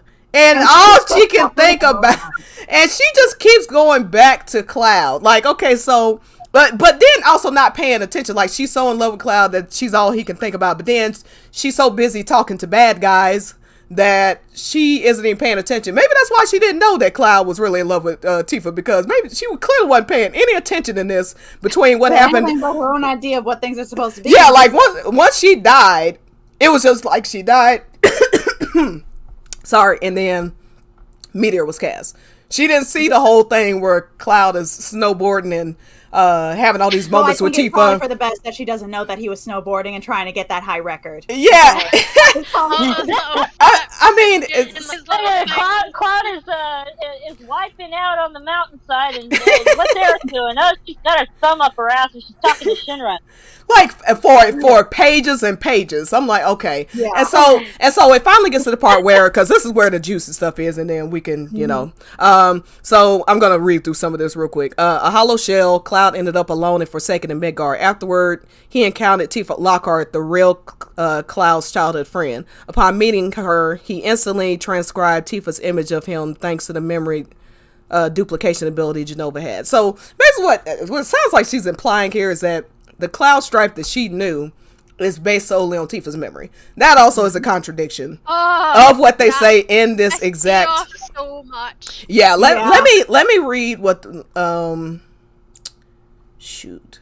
Okay, here we go. Got me angry, and you can hear it in my voice. I'm getting more and more like. Yeah. Yeah, that's why I want to get to the stuff we really want to talk about, because we're trying to keep this under 2 hours because it's after midnight for poor Amy. Honestly, I'm fine. Okay. I'm really into this now, so if you stop me, then I'll just go to bed and just be really angry. Poor Adam will be like, yeah, please don't let her leave angry. He doesn't live here, so it's fine. Oh yeah, that's true. That's true. My dad will hear me from the next room, just like shouting at the wall. So this same. It's either this one or Ultimate. I think this is Omega as well. This mimetic ability belongs to not only Jenova's main body, but those who possess her cells, albeit a limited capacity.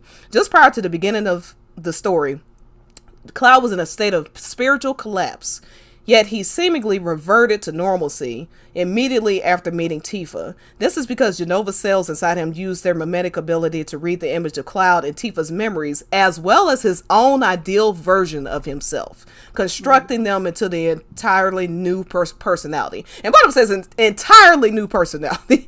I just want to mention that. So he's partially right here, but it's a very slanted version of the truth, because in actuality, I know exactly what he's done.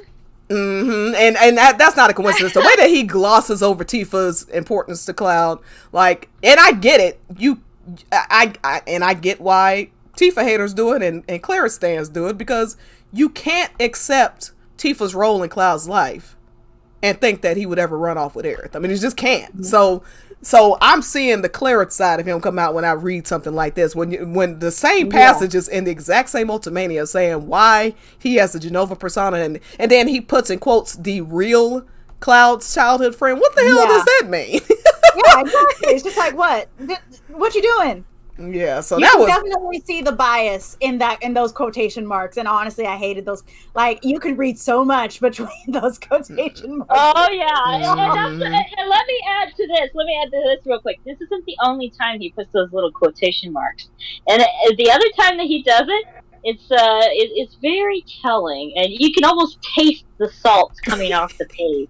Yeah. Yeah. Sorry. Oh No, you're not man. wrong though. Well, are you gonna tell us what you're talking about, or what was the other time he used it? He uses the same quotation marks later on, like during the when Tifa is like repairing his mind. Oh, gotcha. Yeah. Yeah. Mm-hmm. You know what scene I'm talking about? Yeah, it's later on. And I was just like, you can clearly see Benny's bias. And it's just, and this is a penchant for glossing over everything that the other characters have done. Not just Tifa. Literally just like taking Cloud's Every accomplishments other and character in this Tifa's story suffered. everybody's accomplishments and just like, hey, we're going to give these to Aerith. I'm just like, and then Good taking away Lord. Aerith's accomplishments to make room for everybody else's. I was just like, no! And look at this shit right here. At the Northern Crave, I'm sorry, Crave. I'm hungry. At the Northern Cave, Cloud's personality was adroitly. I've never seen that word before. Actually, peeled away when Rightly. adroitly. Sure. Peeled away when Sephiroth commandeered Jenova to confront him. What's more, his very consciousness fell under Sephiroth's control, and a shocking turn of events he ended up entrusting his puppeteer with the key to summoning Meteor, the Black Materia. No! Wait. Just in a shocking turn of events, meaning like a large portion of the beginning of this stew, where his mind collapses for the second time because he thinks Tifa's lost faith in him. He just makes that like a half of a paragraph. Shocking turn of events. Can't imagine what. Like I had to read twice because just like, hang on, didn't we already talk about Meteor already being summoned? What's going on here? Did it happen? That's another thing. That's another thing. It was cast with shit was going down when President Shinra turned into soup or whatever that Bobby keeps saying. Swooped up into the freaking ether or freaking. What was that materia that gave you like? Was it, it's Quadra Magic gave you 4 times, or is it 2 to start with? So it was like yeah, Meteor, 2 to start with and then 4. Yeah, Meteor, but like Quadra you're Magic. thinking of four cut material. Yeah, Sorry. 4 cut. Mm-hmm. Yeah. I'm sorry, I'm playing this game right now, so I'm like a little obsessed. But what was I gonna say? Sorry, I'll shut say up. there. It'll come back to you. Oh, yeah, that's what it was. Is that whole thing about he said something that's about based on a boy who existed in Tifa's consciousness. Mm-hmm. Like, that's exactly what Sephiroth did. It's like you have That is literally exactly what taken the Sephiroth words of the villain of the bad man, the baddest man, and you've said that that's what happened. The whole point was that he was lying. He was bullshitting to upset Cloud. Like, why would you take that as It's why It's would you do that? And it's like almost word for word. yeah. Why would you do that? Why would you say, see that guy, the guy that's been killing everyone and is trying to destroy the planet? He knows what's up. And it's almost like she was. It's almost like she was listening to this because later she has some thought about Cloud. Like when she's talking to Zack, she has a thought about Cloud saying, "So he is the real Cloud." So she's in love with this man. They're lovers supposedly. She don't even know if it's really him. She's not even sure he's not a puppet. Like, come She on. said something about about the exactly. flashes. Like, oh my god, it gets so bad later on. It gets so bad. Holy shit! It was about what she was saying about like she wasn't sure if he really was who he said because there was flashes of a cheerful personality, and you were like, so Zach's personality. So you said earlier that you couldn't recognize because it was only funny quirks, but now you're saying that you saw flashes of a cheerful personality that reminds you of Zach. Like, which And then how creepy is this shit? Okay, so Cloud aided the man who's supposed to. And then how creepy is this shit? Aerith drew right. So Cloud's body is floating around in the live stream or whatever. It says Aerith drew right up next to Cloud as his body continues to drift away, trying her utmost to speak to him. Let's see, trying her utmost to speak to him. She stayed by his side all the way as he was swept towards Midil, but he couldn't hear her voice. So now, like, what her ghost is like following his lifeless body around the water as it's floating. Training order. He really needs to. Listen to the restraining order, okay? And Like, so Spiritual restraining order. and if y'all don't know what we're talking about, there was this this controversy. I mean, the things that go for controversy in this fandom blow my mind. But where somebody said that Tifa was codependent on Cloud, and it was a toxic relationship because of how well she took care of him in Midil. So Tifa taking care of him in Midil, her being alive, him just in a comatose state, needing loved ones take care of their ill loved ones. That's creepy. Very bad. But Aerith's ghost haunting his floating unconscious body throughout the water as he floats to Midil. Nothing creepy about that at all. So bad when you put it like that. It's so bad. Helping him though. That's the thing. She's not even able to help him. She's just following him around. At least Tifa's doing something. Jesus. Right?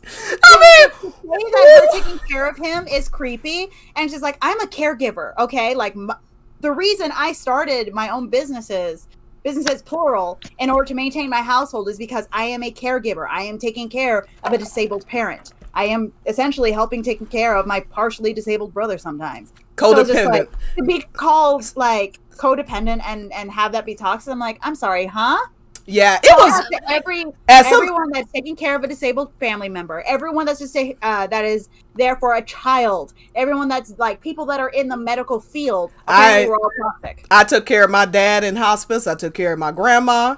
I helped take care of her, of course, you know. Like I took very much offense to that. I was like, you're out of your mind. I held my grandfather's hand as he passed. Yeah. My mom and I, we were there at his hospice room every freaking day. Yeah. With very few exceptions. And like my family is a telenovela. Okay. There was some toxicity going on there that made it very difficult. Yeah. I'm sorry. The way you put it. Telenovela. But yeah, not to get off topic. So but yeah, that was just ridiculous. So when I took offense to that. I was triggered. I was so triggered. Yeah, I was absolutely triggered. So when I see something like this, I'm like, are you serious right now? And she's sitting there. It reminds me of, I swear I read it somewhere. I've got to find it, but they said that they were going to have Aerith's like soul or whatever on the bike with Cloud as he drove to Forgotten City, and then they were like, yeah, that's too damn creepy. We're not doing it. Zamora was the one who pulled the plug on that. He said he didn't want to scare kids. And I'm like, oh my god. I never laughed so fucking hard. Yeah, and then the thing is, they actually removed Aerith completely by that point. Just like, no, because people are misunderstanding. Like, it because by Advent Children, it goes from less of her like haunting him and more of her kind of being a presence that is watching over all her loved ones. Mm-hmm. And you do feel that transition before Advent Children Complete came out. Yeah. But because it was so misunderstood, they're like, nah, we're just going to erase her from this also, because people, if you can't play nice with people, you can't have the nice thing. So like, this is why we can't have nice things. Yeah. And so this is where we're getting into the exact thing. So how can I help you, Cloud? Even if I do, there's still Meteor to take care of. I had no idea Holy was being held back. Yeah, because you were too busy. Daydreaming about. Yeah, when I read that, I was. Oh, okay. One at a time. Amy and then Monk. Sorry. Yeah. I remember when I read that, and she's like, "Oh no, I have to save the planet." But oh no, it's Cloud. I'm like, there is one thing that is far more pressing right now, and it will literally squish us. It is so pressing, and it just. I could not conceive of this entire like mentality where she's literally has to save the planet and they are all going to die, but she's spending half this time going, but Cloud, I mean, I can with Cloud. It's like, you're dead. Like, you're dead. Like, I think pay attention. Focus on right now. Yeah, I mean, you're dead. I think you should have noticed. You got stabbed. They spent felt like about 5 pages talking about you floating to the bottom of some sort of magical lake. Can you just move on, please? You have other stuff to do. Real quick, before Monk answers, Darkstar asks, how does Cloud drive to Forgotten City if it's across the sea? They mentioned somewhere that the landscape, like the actual globe, has changed since Meteor cast. Am I right about that, Monk? So that's likely how he's able to. That's what I recall. That's what I recall. that on the way to a smile kind of touches on it a little bit.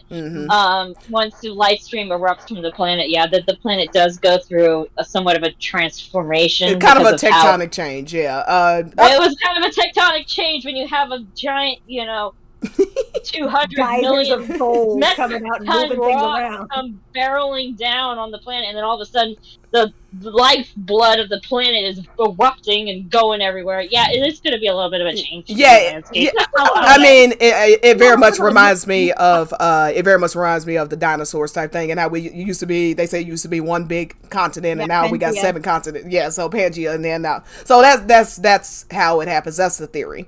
Okay, sorry, Brooke, what were you gonna say? Just kind of going off again about how what a disservice to Aerith's character this whole part is, because again, in the OG, Aerith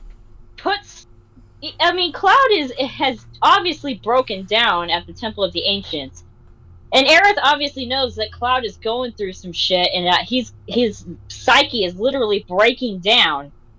But even still, she had her priorities right. Even though she still obviously cared about Cloud, and in the little dream sequence, whatever, when she's communicating with Cloud, she's like, "Oh, take care of yourself. But by the way, I got this other shit I gotta take care of. So good luck with that. I'm gonna go take care of what I need to do. I'm the only one who can stop Sephiroth." And that Aerith had her priorities right. She knew that she needed to go stop the meteor because that was the pressing issue at the time. She needed to go stop Sephiroth. She was if Benny Matsuyama's Aerith was there, she would have been hanging around Cloud's bedside. Oh, what can I do to help? Oh, I don't know the real you. Blah, blah, blah. For the planet, screw my responsibilities. I want to be here with Cloud. Oh my god. I know what happened. I know exactly what happened. When Sephiroth stabbed her, she lost so much blood that it stayed with her when she died. So actually, she's suffering from blood loss, and she's just crazy. Of course, yeah. Maybe this is all a hallucination before she actually dies. She's actually totally. And we forgot to mention that Cloud becomes a cartographer as well. So the reason he has to do that is because everything's changed. Yeah. So, so and apparently he's able to do it all from memory. Maps must be pretty amazing. I'm not gonna lie, that would be a lucrative business. Cloud has a lot of hidden talents, just like the being able to wield a sword the way he does. Like they mention that as just a natural talent. Read music. Like what? Yeah, he's a bit of a savant in and of his own right. Absolutely. Honestly, like, and he was, even though he suffers from motion sickness, he's able to pilot a freaking submarine. With Tifa's help. I want to throw that out there. Tifa's help, of course, naturally. Yeah, that useless bitch Tifa. Big titty bitch. Yeah, big titty bitch Tifa and her. But here's the thing. I have a theory, and I know this is probably like strictly headcanon. I honestly think the only reason Cloud wasn't accepted into Soldier, especially given the fact that he is so able-bodied and he is kind of a swordsman or a genius, so to speak, where he's picking it up easily. I think part of it was just he just couldn't accept the Mako. So it's just like his body rejected it, so he was kind of not viable as a soldier up until Hojo did his mad scientist experiments. I feel like I read somewhere that I might have been making this up, but I feel like I read somewhere that he passed all the physical tests, but it was mentally the way he didn't get in. Like, he was smart enough and he was physically good enough, but he was just mentally weak. Much. Which I always took to mean that he didn't have enough, like, the self-confidence and the strength exactly. Himself, that's what I always thought. He would be required. Because when the chips were down, when he was in that fucking mode, he was able to kill Sephiroth. So I mean, at 16 years old. Yeah, 16. And he was also shish kebabbed, and he's just like, you know what? Fuck you. Hey, look, hey, if I'ma die here, we all dying here, bitch. All right. I'm taking you down with me. Absolutely. God, I love that scene so much, but But we really should continue. Yeah, on, 'cause we gotta go. I gotta leave in like 10 minutes. Okay, all right, cool. All right, so then let's talk about the last thing you want to talk about. I'm assuming the Zach stuff. So let's just dive right into that. Basically, she's trying to figure out how to help Cloud. She realizes that her voice can't reach Cloud. Duh. Yeah, because exactly. They say several times his heart only opens to Tifa. It's shown in the game twice. and the way that entire section is written, it feels so bitter. Yeah. So she, as she's thinking about whether she knew the real Cloud or not, she's saying, I wish I could be with you, the real you. Then she wonders if she, what parts for him were real, which ones aren't. Meaning, Maiden is even saying she doesn't know what real Cloud is versus Soldier Cloud. Yeah. She just knows the parts that remind her of Zack. And as she's thinking about all this, Zack appears. Yeah, so she's literally manifesting like him. Like magic. Yeah, so woke the Zack poor man up from his nice little live stream sleep to come and bet jam. That's what she did. Yeah, she conjured him just so she could tell him that she would have rather been with Cloud. Yes. So sounds like a lovely woman. Exactly. And the thing is, what was used to conjure Zack, if she's thinking of all the traits that Cloud has that she likes, literally she called Zack. She is calling to Zack in Cloud, and then she's all like, yeah, no. And it's just like, yeah. What? And use your brain, connect the pieces. That entire section just hurt my head because it's like, okay, so you like these things that remind you of Zack because you still are pining for Zack. And then Zack actually shows up. He's like, no.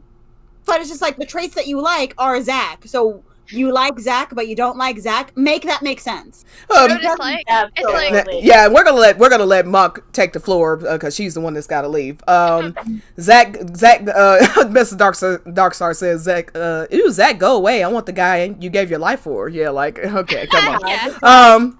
The sacrificial lamb. Yeah. So and she says Zack, the man she'd seen and the way Cloud acted. Like this whole section is about how Zack reminds her of, or Cloud reminds her of Zack. She doesn't know the real Cloud. I mean, all stuff that Cloudy say, and Clara's lose their mind every time we say it, and yet their Bible here says the exact same thing. So, like, who are you mad at? So, pick a struggle. Don't get mad at me. This is your doctrine, not mine. Exactly, absolute rubbish. Anyway, so Monk, you take the floor as much time as you want. Yeah. Okay. Well, I'm just gonna hit on the stuff with Zack, and I might even touch on some of the stuff that happens with the live stream too, because I do want to talk about that. First of all, as you all have said, Aerith can't seem to figure out what she wants. Yeah. I mean, here she is, she's dead, and she's still trying to figure out if she actually likes Cloud or not. And it's like, bitch, this is irrelevant. You're fucking dead. Yeah. What the hell are you even talking about, girl? And here's the thing, and I know we're gonna love bragging on Aerith's portrayal here, but I'm gonna brag on the way Zack is portrayed here too, because my boy Zack was done so fucking dirty in this part of the story. Excuse my French, but Zack is one of my favorite characters, and unlike Aerith, I actually really like Zack, and so this shit in particular really rubbed me the wrong way. Mm-hmm. First of all. The way that they portray Zack, like, he's so flippant in this portrayal. Like, he doesn't even really care that Aerith doesn't, like, love him anymore, and I know for a fact that the real Zack would be absolutely devastated. I mean, especially when you see how he is in Crisis Core, when he's reading the letters that he's had in his pocket for 4 years, and he finds, but what do you mean final? And he's devastated. Mm-hmm. And this Zack is like, oh, you actually like the guy that I sacrificed my life for better? Okay, fine. I mean, you were the best one, but I guess I'm gonna go to sleep now. Call me when you want me. And I was like, bitch, what the hell am I reading? Oh man. Yeah. Oh my god. What is this? What is this hot shit? Oh my god. And you can just, like I said, there's just certain parts of this novel, like whenever Tifa and her importance to Cloud is very begrudgingly acknowledged and kind of glossed over as much as Benny can, and you could just, it's so funny because you can literally almost taste the salt coming from the page because of how begrudgingly certain aspects and certain relationships are portrayed in this novel. and oh man, it just, the way Zack is portrayed here, like, this Zack is like so he doesn't take anything seriously, and that is something that real Zack does. You know, yes, he's cheerful, yes, he's upbeat, but he also knows when it's time to take things seriously. Yeah. And this Zack doesn't take any goddamn thing seriously. No. He doesn't take his relationship with Era seriously. He doesn't seem to even be all that particularly concerned about what's going on with Cloud, which is bullshit. Yeah, he died. He makes a joke about, I mean, not even it wasn't meant to be a joke, but he was like, well, I guess you're dead too if you're here. Sorry for your loss. Like, what the fuck? What is this, Jay? Like, what? Zack died protecting Cloud, trying to get to Aerith, and it's just like, sorry for your loss? Do you think Zack is gonna have, if he's there when Aerith dies in remake, you think he's gonna have that reaction? No, I'm sorry. No, of course not. No.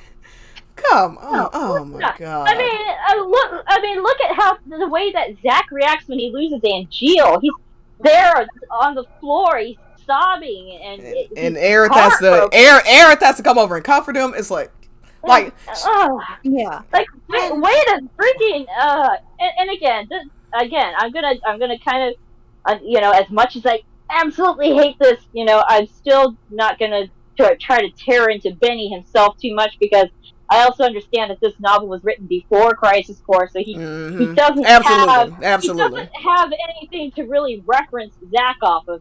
But my main thing here, why I'm so pissed off, is I'm pissed off at the people in this fandom who supposedly are supposed to know what the hell they're talking about, and they sit there and try to push this shit as canon. Unfucking believable. I mean, they'll sit there and they'll push Crisis Core, that was written by Nojima, is an official part of the compilation. They'll push that off to the side and say, that's not canon, that contradicts stuff, but they'll embrace this shit? Excuse me? No. It doesn't even help them, because this part right here, it doesn't even help them. I don't understand. So it's like, so you know him too, Cloud? Cloud really exists? Meaning she doesn't even know that Cloud is real right here. This is Aerith Gainsborough maiden version. So asking Zack if Cloud is even a real person. There's a person she's supposedly in love with that she's more in love with than the person she's sitting there talking to. The real guy she actually knew. Apparently she only knew. It mentioned something like a close friend or some shit. Yeah, a close friend who was her first love. Okay. They totally go together. God, this is so cringe. Oh, is Cloud even a real guy? But she's like, Zack comes up and he's like, hey, I've not seen you. And he makes a weird joke. But at least she had a relationship with him. But she'd rather go with a guy who she doesn't even know who he is. She can't even separate him from the guy she was with. Yes. She's like, is he real, really?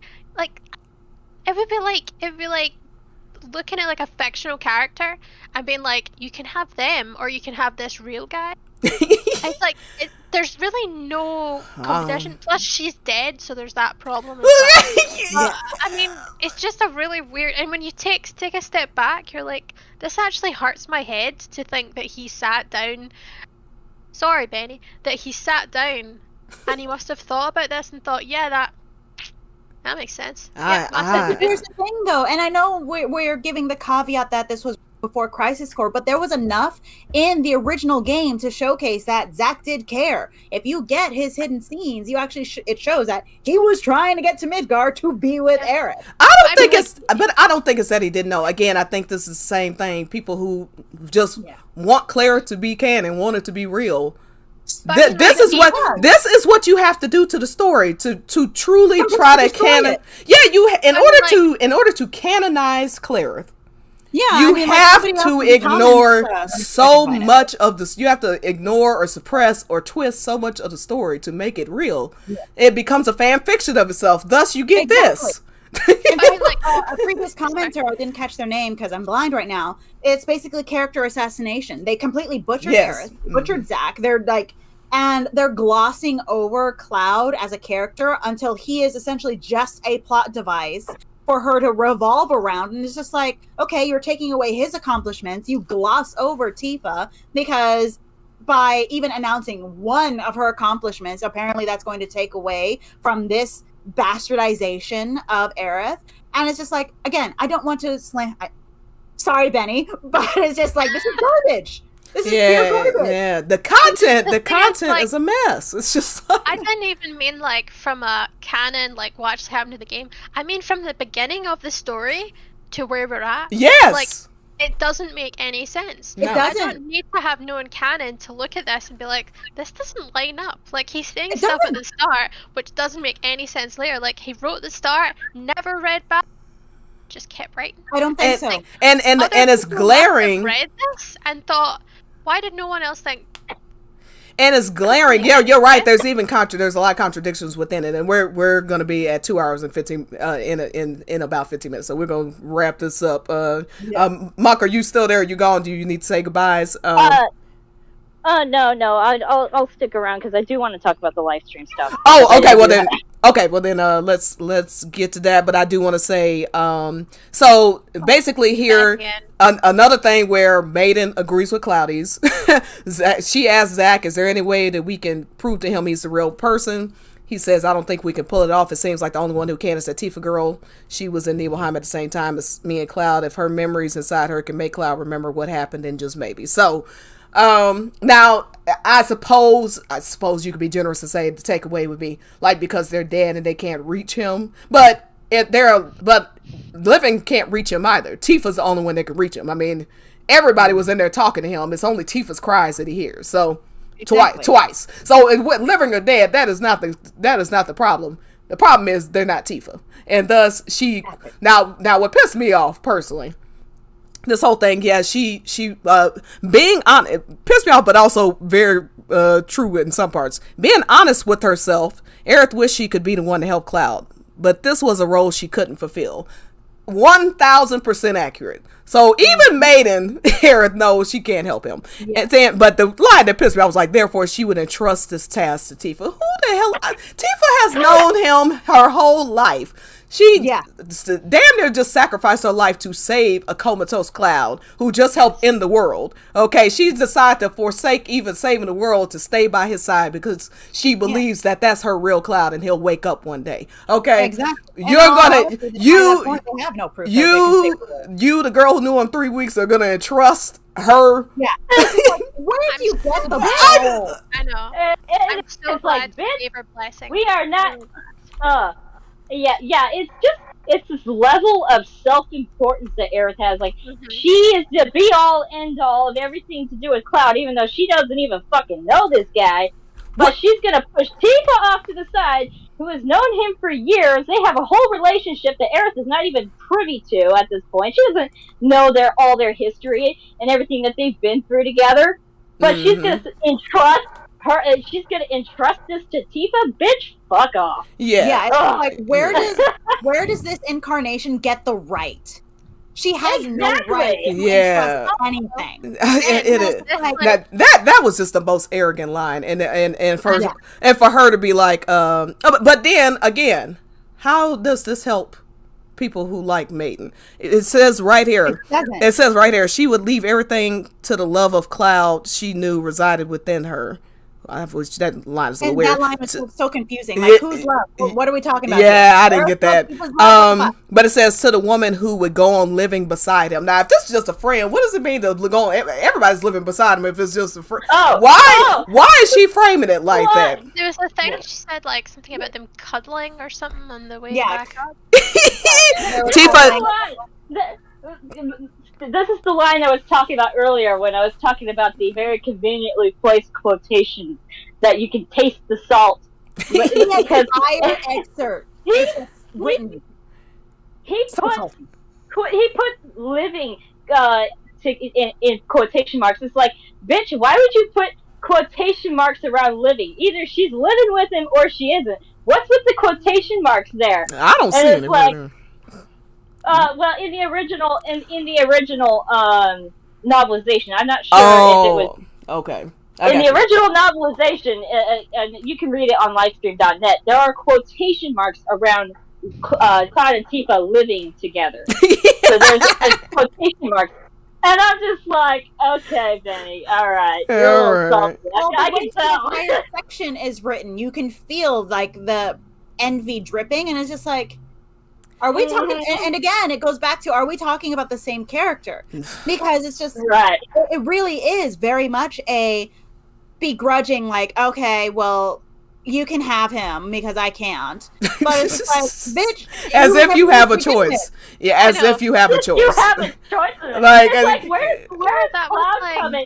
Where does Cloud come into any of this? This is what Right? pisses me off. Who Like, cares? it's like Cloud Who is his own person. Obviously, Cloud is the if prize he's to be living with won. Tifa, it's because he is choosing to live with Tifa. When does he get his say in all of this?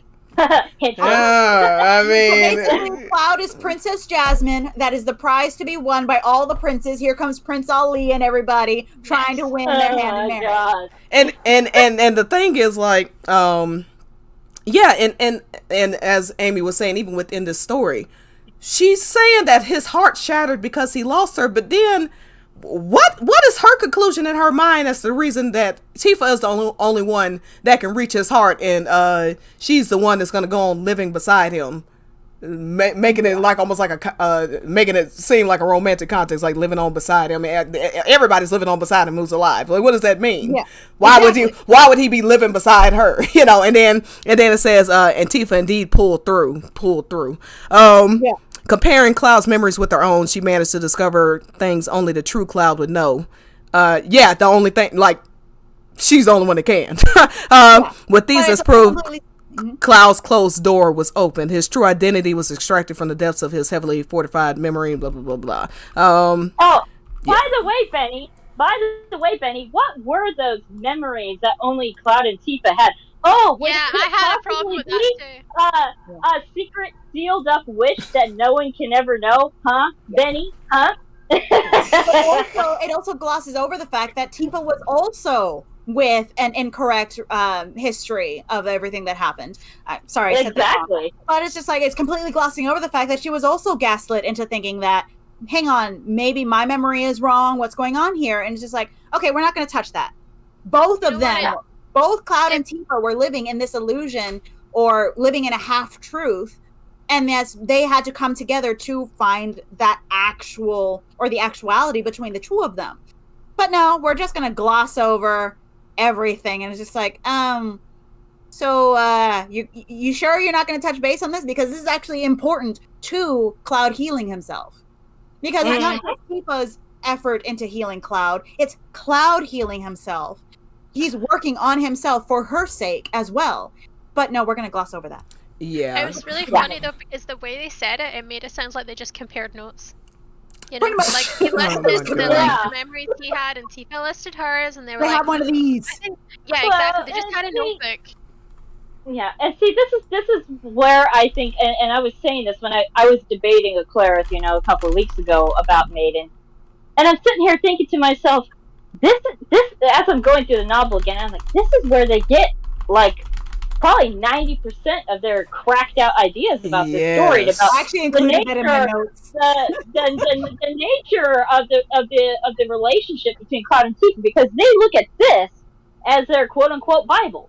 They go to Yes. this Yeah. for all That's- of their, they will completely ignore the actual story. They'll completely ignore the rest of the compilation, and they will go to this and they say, "Oh, Cloud and Tifa just compared notes, so therefore we could completely replace Tifa. We could just throw Zack in the live stream scene, and we'll get the same result." Yeah, let's throw his best friend and her dead boyfriend in the scene, because that makes it sound a lot better. Hey, best friend, I'm coming to save your life a second time, by the way. I'm dead, but I'm coming to save your life a second time. Right. Just so Or you can Zack run off Penny with my, Right, just so you can run off with my girlfriend who I died trying to come back. Exactly. Like, that, I mean, even in Advent funny. Children, where Zach is like, "Do you need my help?" and Cloud's like, "No, I got it. You continue resting. We good. You go. You did That enough." was such a wonderful scene. I know, I love this I, scene. I cry every time I see it. Yes, yes. I love Zach. He really is Yeah. a puppy, but it's just like, let the poor Yeah. man rest.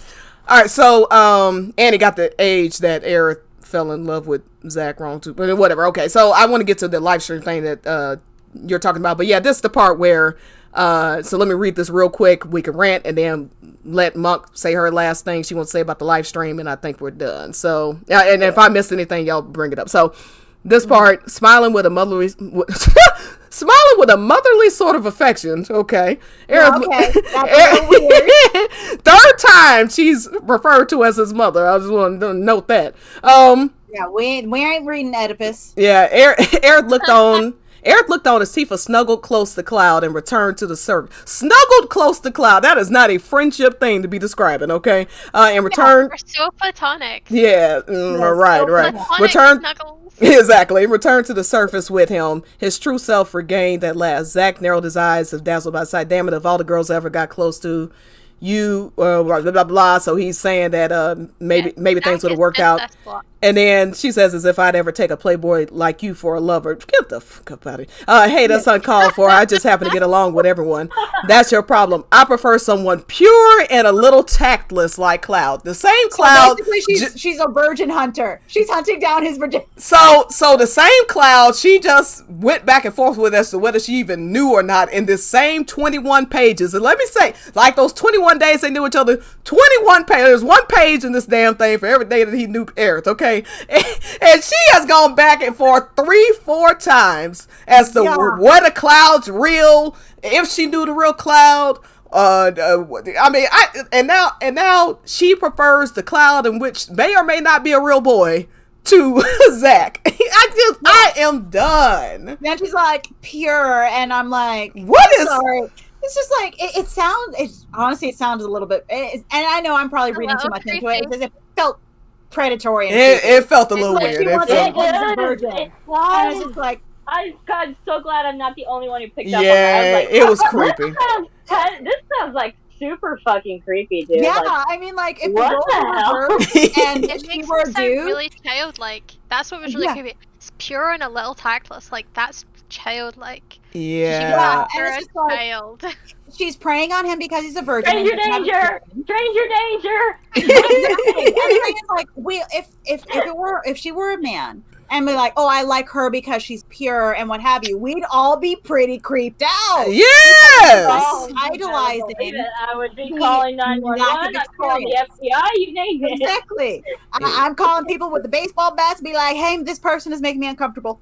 Yeah. We're getting the mail bats out. We're gonna go find wherever you stashed that windowless van of yours, and we're gonna wail on your house. All right, so Monk, you make your point that you wanted to make about the thing. I'm done with everything I wanted to say. We're gonna start closing this out, but you go ahead and make the points you wanted to make about the live stream. Y'all chime in with any of your last points, and then I think we'll call it a night. All right. Well, so to wrap up my final thoughts on this whole novel and this ending part specifically, is that once again we see Cloud losing something that he does in the OG. And see, like I said before, oftentimes when I'm kind of showcasing how this novella, whatever the hell you want to call it, is not canon, I'll say, oh well, Crisis Core contradicts everything. But not just Crisis Core, the OG itself, and we've showcased that multiple times throughout this discussion about how this does not work even within the OG. And one major part is the live stream scene, because they have Aerith be the one to take Tifa and put her in Cloud's enclosed heart or whatever. And that is not what happens. And I know, because I just played this part. When Tifa falls into the live stream, she starts calling out to Cloud. She goes, Cloud, where do you help me? And then she gets pulled into his subconscious. Oh, I thought she called out for Aerith. Yeah. Oh my god. Sorry, go ahead. And then later on during the Highwind scene, which it doesn't surprise me that some people are not familiar with that dialogue, because I'm sure they either skip over it or leave the room during this particular scene. But it is again confirmed that Cloud is the one who reaches out to Tifa when he hears her calling out to him. Yes. So what this novel does is it takes something away from Cloud and gives it to Aerith. Yeah. And that's a no-no in my book. I'm sorry. Yeah, let my boy have his moment. Yeah, like we brought up previously, like they're taking a lot of the accomplishments of other characters, they're giving them to Aerith while stripping Aerith of all of her growth and accomplishments in order to make room. It's just, Cloud is the one that brought Tifa in spite of him being so shattered. Tifa called to Cloud. Aerith had nothing to do with that part of the equation. Nothing. She had nothing to She do with is not involved with the live stream scene. That is Cloud at all. and Tifa. Every Ultimania says the same thing. It never mentions a thing about Aerith having anything to do with the live stream scene. I mean, there's a Nothing. really good reason for that, is because if Cloud brought Tifa into his subconscious, then that means that even when he was totally out of it, she could always access him. That Yep. Like the we don't whole, want that. like the whole point is That's there's, not okay. yeah, the whole point is there's another parallel between their reunion and their truest reunion. So their reunion at the train station, where she awakes his mind. They haven't seen each other in however long, and then they have the truest reunion, as Omega says, during that, saying yes, she's calling out to him. And what's beautiful about it, and why certain people have to ignore it, the subset of a subset of a subset. is because you, like, the beauty of it is that Cloud's faced with this moment where he can either let Tifa die, or he could save at least her, but probably both of them. He knows the only way to save Tifa in this situation is to bring her into his mind and allow her to help him repair it. Which means confessing his deepest, darkest, his sealed up secret wish to her. He would hit his biggest fear on the planet. I mean, when you're in his subconscious, he doesn't say his biggest fear is Sephiroth. His biggest fear was losing somebody else or whatever. His biggest fear is this secret sealed up wish being revealed, which is that he's held these lifelong feelings for Tifa. His biggest fear is her rejection, and he's willing to face that just to save her. Exactly. And there is nothing friendshipy about that. Nobody. But also, There is no his autonomy as well. He is choosing for that at all. Mm-hmm. But the thing is, another thing that one of the things that bothered me so much about Maiden is just that Cloud's autonomy is completely stripped. And then you have this moment, and they even try to gloss it over, but this is one of the most, or this is the first true exhibit of his full autonomy. He is truly in his truest self, his only choice. And this is a choice he made, not one that was forced on him or coerced onto him. No, he chose to let her in. And yet this is the only time you actually see, or the first time you truly see him choosing. And yet we have most of Maiden that's just trying to like, no. Yeah. Trying to erase his autonomy. And it's just like, he doesn't have a romantic, I mean, yes, we can say that, yeah, there's a potential for romance. Yeah, but there's a potential for romance between me and all of you guys. There's always going to be potential. Yeah, exactly. Like, that's not potential. It drives me crazy how people take potential possibility with probability. Exactly. The probability is he's going to end up with the person we've seen him with for 25 years. Yeah. So, I mean, it's not probable. Yeah. And it's just, and then that's one of my main hiccups with Maiden, or one of my two main hiccups, 3. Then it's just like, Cloud has no voice. He has no choice in any of this. Like, his choice is completely erased. Aerith's, I mean, obviously there's the issue with Aerith's character being completely butchered and Zack's character being completely butchered, and it's just like, what? I have so many issues with this work. Sorry, Benny, but it's just like, this is garbage. And you can, and you're literally watching from start to finish. Like when you throw a ball of paper into the garbage, you're like, high arc, and then it's just sailing into the rubbish bin. That's what's happening. And it's because they're trying to erase Cloud's autonomy, so his will in the entire situation. Apparently, it doesn't matter. They're erasing all of Tifa's accomplishments because no, we gotta give it to Aerith, and it's like, no, she didn't do shit. Yeah. And the few and Aerith's responsibility to the planet, they erase because they want her chasing Cloud's dick, and she doesn't even know who Cloud is as a person. Yeah, that's all this is. Like, she's not even worried about saving the planet. She's worried about saving Cloud, who happens to save the planet later because of what she did. Like, it's riding him the whole way, and it's just like, no, somebody call a fucking exorcism. Because this is not okay. This is a truly bastardized. I mean, the subset of a subset of a subset will sometimes pull up like the death of the author, and I'm like, okay, well, this Maiden is the very definition of death of the author, where Absolutely. everything is completely butchered for the sake of, you know what, maybe I'm going to make this my headcanon. Like, we're going to make my headcanon be fact, and I'm going to completely reduce the characters to a one-note type, completely robbing them of their growth. Yeah. Completely robbing them of their accomplishments. And yeah, and this will be my last point, and then I'll let y'all give your outros and all that. So got 13 people watching just on Twitch. That's cool.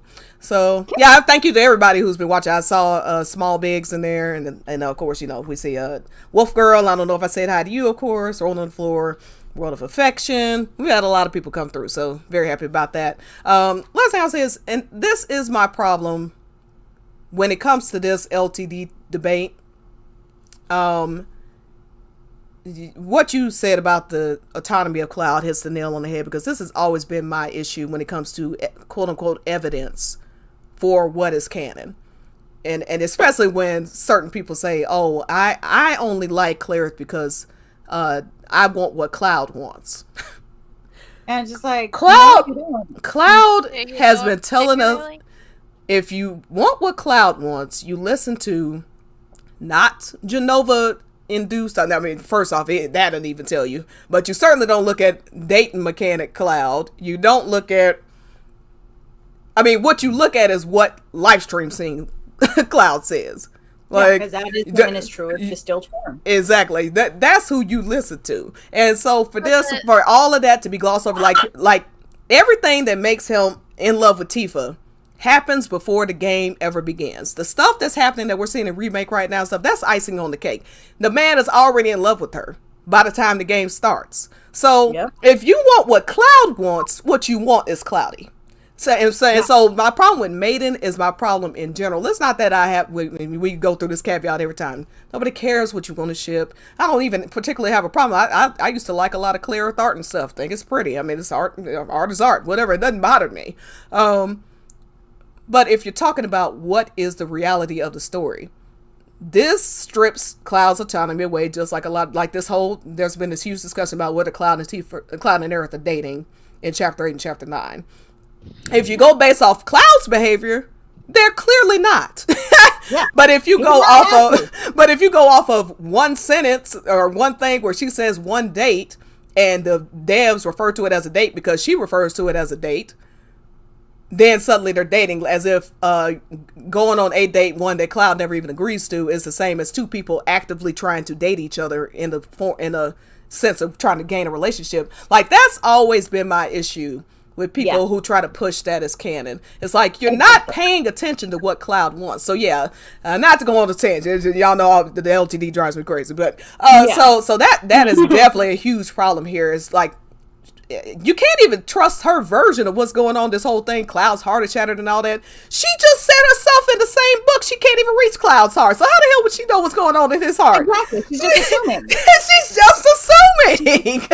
And it's just like, and that's not really her assuming, it's Benny assuming. And it's just like, Benny, are you even listening? But the whole book, I'm saying the book is in her point of view as well, or that's the intention. So yeah, she's assuming that this man is heartbroken and distraught, but then she's not even paying attention at the times where it would tell her who he actually is in love with. Because if she was paying attention that whole time that President Sherman was talking, if she was actually paying attention to what was going on Earth, on Gaia, she might have noticed that Cloud was damn near confessing his feelings to Tifa before he ever became a puppet. Yeah, exactly. So that's my last hurrah on it. I just yeah. Because I can go on a tangent as well. I'm just holding on to Final Fantasy Friday. That's legit all I'm doing. Yeah.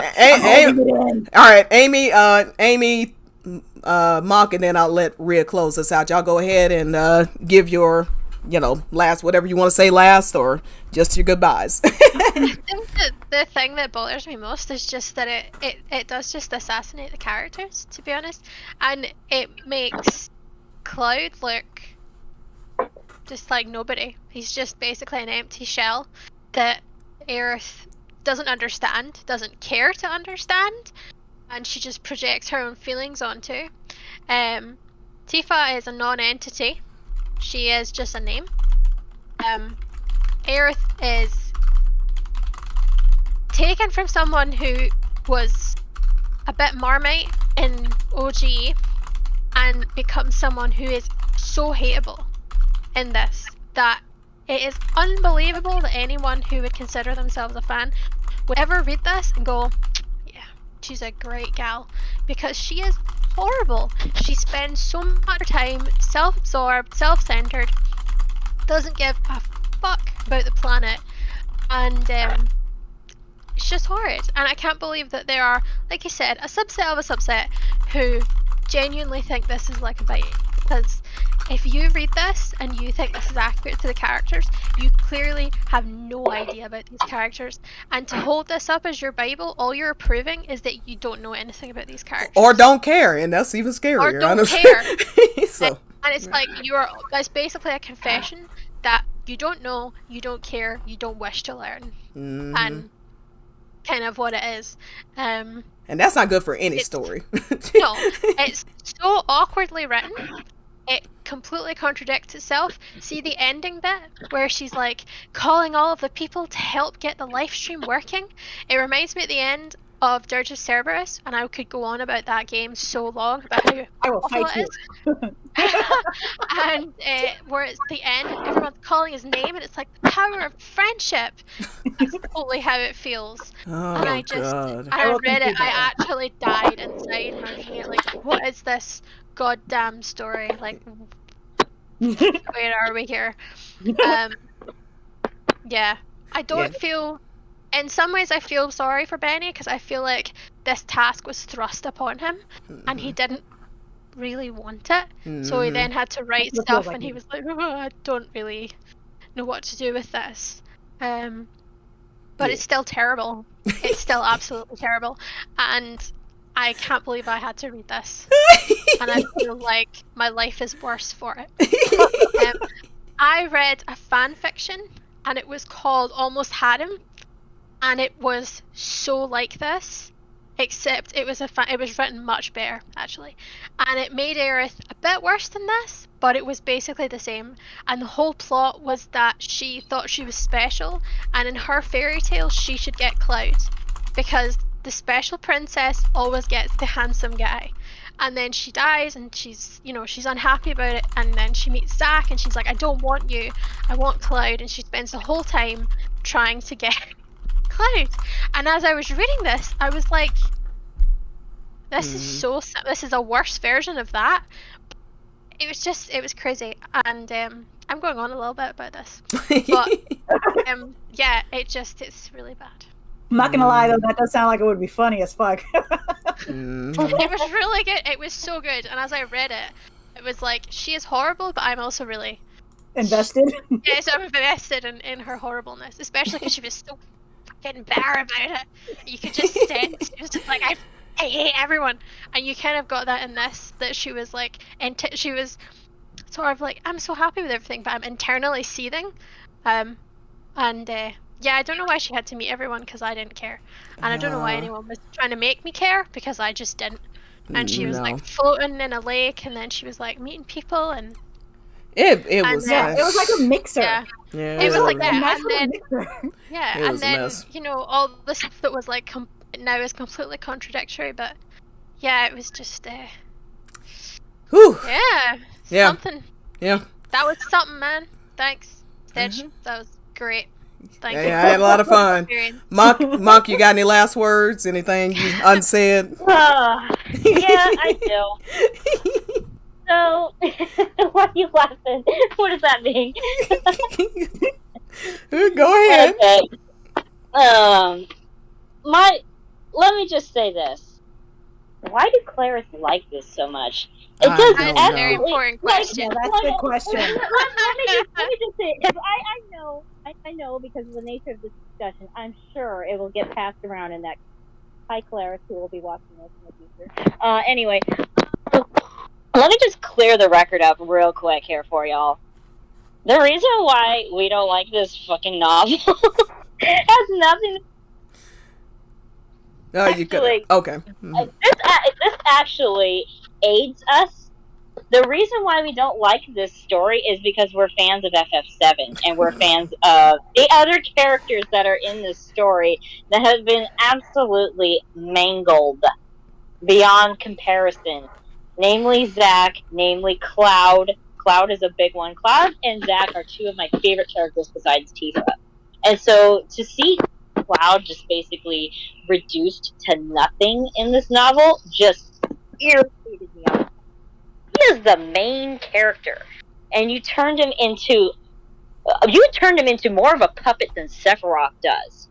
Like, holy crap, he is nothing in this story. He is flopping around in the wind like a reed. He has no free will of his own. He has no dialogue or anything, really. He is just there to be a plot device in this story, and it just absolutely frustrates the heck out of me what they do to Cloud in this story. He's a pretty face. And you know, if I was a bigger Aerith fan, like even as it is, even though I'm not a big Aerith fan, I'm still irritated with what they did to her character here, because this actually makes, like we said earlier, this actually makes OG Aerith look good by comparison, and that's really bad. As 4 people on this panel that couldn't stand OG Aerith, that is a statement. Okay. Yeah, quote me on that one, okay? You could put that one on the back of a pizza box or something. But you heard it here first, folks. I actually am an apologist for OG Aerith after reading this. Holy crap, dude. So anyway, so that being said, but like I said before, I just don't understand. And again, this would not be such an area of contention if certain aspects of the fandom treated it like it was supposed to be treated, as a derivative work that has no bearing on the actual story, on the actual characters. There was no oversight from the official development team, clearly, because I can tell you where Nojima would say, no, you need to fix this, Benny. Go back and sit down. I will rewrite this for you. I mean, we've seen the way Nojima gets about the story. He'll make Toriyama reshoot a scene, complete with all the redirecting and everything, if something doesn't meet his specifications. And I can tell you right now, Nojima would turn Benny around and say, you know what, you need to go back, and you need to go back to the drawing board, because this is unacceptable. But clearly he didn't get any oversight from the development team, so I can't hold him accountable for that. Like from what I can tell from his little statement that we read at the beginning of this, he clearly had this project thrust upon him. He didn't even seem like he was all that excited. It seemed like he dreaded it, and you can kind of tell by the quality of his writing that this was a project that was thrust upon him, like probably against his will in a certain way. It was not a labor of love. It was not a labor of love, and you can tell his heart wasn't really in it. Yeah, I mean, his heart seemed to be in it like Don Cornelius' women's hearts. Yeah, and so let me just wrap up my final thoughts here before we turn this off for sure. Yeah. Is that, like I said before, there's just so much that contradicts what we actually know about this story. There's so much that's glossed over. There's so much that doesn't match up. Even within the same novel, there is contradiction. And honestly, it feels very anticlimactic. Like, you don't even really understand where the story is going for the most part. It just seems like you're kind of ambling around aimlessly for most of the novel. Mm-hmm. There's not really any specific focus. The only thing that you can kind of get from it is that Aerith is focused on getting in connection with Cloud again. When really, I think this story would have benefited from having a more solid focus for her. And here's the thing, she never even, the most she gets out of this is that, of course he brings up the hand reach at the very end of the story, and she uses that ability, her reaching out to help Cloud reach Tifa's hand. So that was her big moment where she finally gets contact with Cloud. And that's why it feels so anticlimactic, because if her end goal and what she had been working towards the whole time was saving the planet, then it would have felt better. The ending would have felt more impactful once we got to that part in the story. But that was hardly the focus. And so when you finally get to that part of the story, it's just like, oh, so we're back to this again, after we've been basically ignoring it for the past several paragraphs. You know what I'm saying? Yeah. So it's just the structure of the story is not good. The characters are completely out of character. To say the least. Important things are glossed over in favor of expanding upon 6 or 7 pages worth of Aerith sinking to the bottom of the lake, and this long-ass monologue nobody cares about from President Shinra, when you could have spent that time instead focusing on other characters. And let me say this too. People who would have, argue with me on this would say, oh, well, this story is supposed to be from Aerith's point of view. That's why these other characters aren't expanded upon that much. But we know that's kind of BS because you have something to compare it to. Let's compare it, for instance, to On the Way to a Smile. Each and every one of those sections in that book is told from a character's point of view. So you have Case of Tifa, where it focuses on Tifa. You have Case of Denzel, where it focuses on Denzel. You have Case of Barrett, where it focuses on Barrett. And each and every one of those manages to tell the story from their point of view and still do justice to the other characters in that story. Nobody feels out of character. Everyone feels like how they're supposed to feel, and the things that are important should be focused on are what are important and are what are focused on. So that's like your best comparison. Someone who actually knows these characters because they are his creation, Nojima, and some other guy who was forced on this project who was clearly not that invested in it. So that's my little rant here, and yeah, my opinion on this is what it's always been. It hasn't improved at all. The more times I read it, the more I hate it, and the more I'm able to kind of pick it apart. But here's the thing. I am glad that I read it, because here's the thing. When you're someone like me, and someone like the rest of us in this little group here, we have to know our stuff, because we're active in this fandom, and there are people in this fandom who will treat this like it's a legitimate part of the compilation. They will treat it like it legitimately has an impact on the story when it doesn't. And so we kind of need to know our stuff if we're going to be engaging in conversation on this. So, like I said, I am glad that I read this, so that way I actually know what I'm talking about. And here's the thing. It's so funny because I've gotten into, arguments with people who treat this book like it's canon, and it seems like I know more about this novel than even they do, which is absolutely. If they knew what was in these 21 pages, there is no way in hell they would be running around. When was the last time you guys actually read this thing from start to finish? You would know this novel does not do you or your ship any favors. So again, I don't know why you're out here fighting for your life to acknowledge this as part of the canon, part of it. It don't do you guys a favor. Clouds infantilize. Aerith is a complete selfish bitch the entire it's just and then those creepy lines about him at the end. It's just a mess for Clarith. For the life of me, I was like, there must be something here. And as I kept going through each page, I was like, there must be something I'm missing. There must be. I've missed something, because the way they talk about this, that's gotta.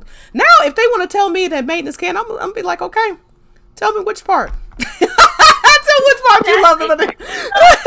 Exactly. And here's the thing. It's like you said, tell me which part of this is canon. Is part canon where Aerith is jealous, is mentioning that she's jealous of Tifa, and she's watching Cloud and Tifa embrace each other in the close of the circle session. She helped him gain his true self. Is that what's canon, Claire? Come on, let's hear it. Yeah. Anyway, I gotta go myself now. So, but yeah. And then we'll let Rhea close us out here. All right. Well, one of the things that really stands out to me a lot with regards to Maiden and how it is essentially misquoted, because let's call it what it is. Not everyone has taken the time to read it. It is a misquoted work that is not canon. It has already been established as not being part of the canon compilation, and thankfully so, because it's taking a character that, yes, while polarized in the OG incarnation, she is a beloved character. Aerith, we can all appreciate Aerith as what she is, as who she is.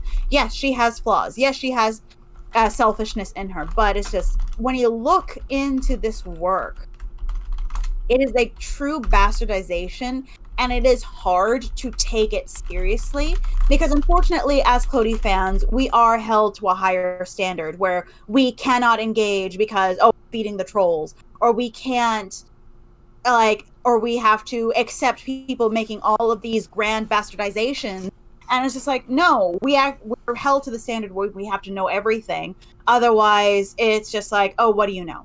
What do you know? Amy, we lost Amy. So, I'm up here. Yeah. All right. Well, on that happy note, sorry, I messed up the cameras. But yeah.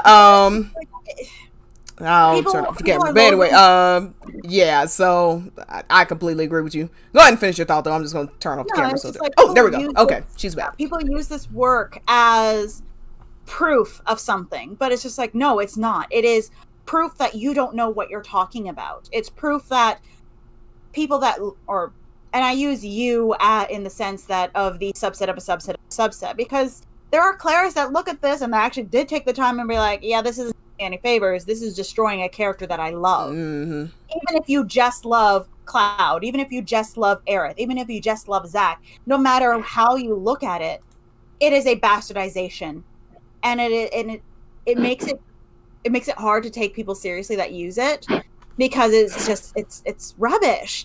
Yeah. Like, what? How can you claim to love Aerith and everything that she's lost her life for? Because yes, we can separate the fact that she made sacrifices versus her being murdered. Those are two separate points, but she did make a sacrifice for this planet. Mm-hmm. So instead of her actually living up to, we get it. We get it. Yeah, no pun intended. In life. Yeah, no pun intended. Be glad I didn't wear the pink shirt. It's still very much she does become this deified, larger than life character, and she's being reduced to this trivial, self-important, one-note character, and it's just like, how can you claim to love a character and have this be your source material as to why she's so beloved? She is literally destroyed. It is beyond literally me. Reading this was like watching Aerith get murdered again. Really, and I'm gonna tell you something. That look, this is, I'm telling you, the DDC, when the newer clerics in the fandom realize, like, they see all this evidence, because they're not gonna be able to hide all this crisis core evidence from them forever. It's gonna be flooding everywhere, and they eventually get they're seeing all these translations for themselves, because the DDC gets louder and louder the closer we get to the end of this conclusion of this whole nightmare of an LTD war. But the clerics are also seeing all this information now. They're reading, that's the maiden that I've heard about, and then they read through this and like, this is not what I thought it'd be. Exactly, and it turns Monk, Monk, you're making a noise back there. I don't know what's going on. Somebody's breathing heavily into the phone. Check, the killer's in the house. Monk. Okay. Yeah. Yeah. So you're cool. So just to wrap it up. They're like, I encourage, don't believe us. That's why we started the book. Don't believe us. Read it yourself. It's all out here if you want it. Exactly. All we're doing, because I can guarantee, well, like Monk said, when the clerics get their hands on this and all, they'll snip out little things. When we're talking about Aerith, maiden Aerith, they'll claim we were talking about all of Aerith and blah blah blah. They'll try all that. I encourage them, watch this whole stream if you want to, and read these materials. They're out there for anybody to get. Okay, and then you come up with your own conclusions. Do not believe these cohorts of liars. They lie constantly. I feel lied to. After reading this, after the way they go on about Maiden, I feel lied to about this. I thought it was like some sort of like wild Claris like fever dream thing, and then I read it and I was like, this is not only up, but it's like there's nothing. And the thing is, even though this would be beneficial, and the thing is, even though this would be beneficial as hell for Claudius to come out there and be like, oh yeah, this is canon, come on, bring it, it'd be beneficial as hell. I care too much about the actual story to parade this out there as real. But if you want to keep bringing it up, we can talk about it. I got no problem with that. Let me ask you a question. Can either of you remember what the plot was? There was a plot. There's a plot. Yeah, that's what I was wondering. I think it's All right. actually called The Maiden Who Aimlessly Wanders the Planet and Creeps on Some Guy. I Yeah. think that should actually be his name. Yeah, Because that's actually more like what happened. Yeah. Traveled? Because Nah. She just yeah, kind he of writes like a stalker. Oh my gosh. wandered All right. some guy. All right. Well, it's definitely been more than 2.5 hours. So we definitely, I don't know why I lie to myself every time. Yeah. So, all right. Well, I appreciate it. Amy, our first time having her as a It was guest. so fun. Yeah, it was very fun. Yeah, And then it was great having you. Yeah, you have to come back next time. absolutely, And the time her and after her that. adorable accent is welcome back anytime. Rhea, love you having you always, and Monk, of course. So next week we're going to be beginning on the way to a smile. Okay. And in our Discord, I actually want to do. We've got a couple movies: Last Order, Advent Children, Complete, and Case of Denzel. So just look out for. I'll be adding if and when we decide to run those movies somewhere concurrently with the books, because that'd be nice to see those, like as we're going through it canonically or chronologically, I should say. Yeah. That'd be cool to rewatch the movies as well, to get the broader context. So, but yes, we'll be reading Case of Denzel. We'll be reading all the way till Livestream White, which is the last page after Tifa, Case of Tifa. That's what I'm trying to say. So whatever that is, up until Livestream White is what we'll be reading. Livestream Livestream. Oh my God. Livestream White. You got Good this. Lord. There you Oh my go. God. Okay, it's time to go. I can't even get words out now. All right. Well, thank you. Thank you to everybody. I had a great conversation with y'all, and we will see y'all later. Take care, Bye-bye. guys.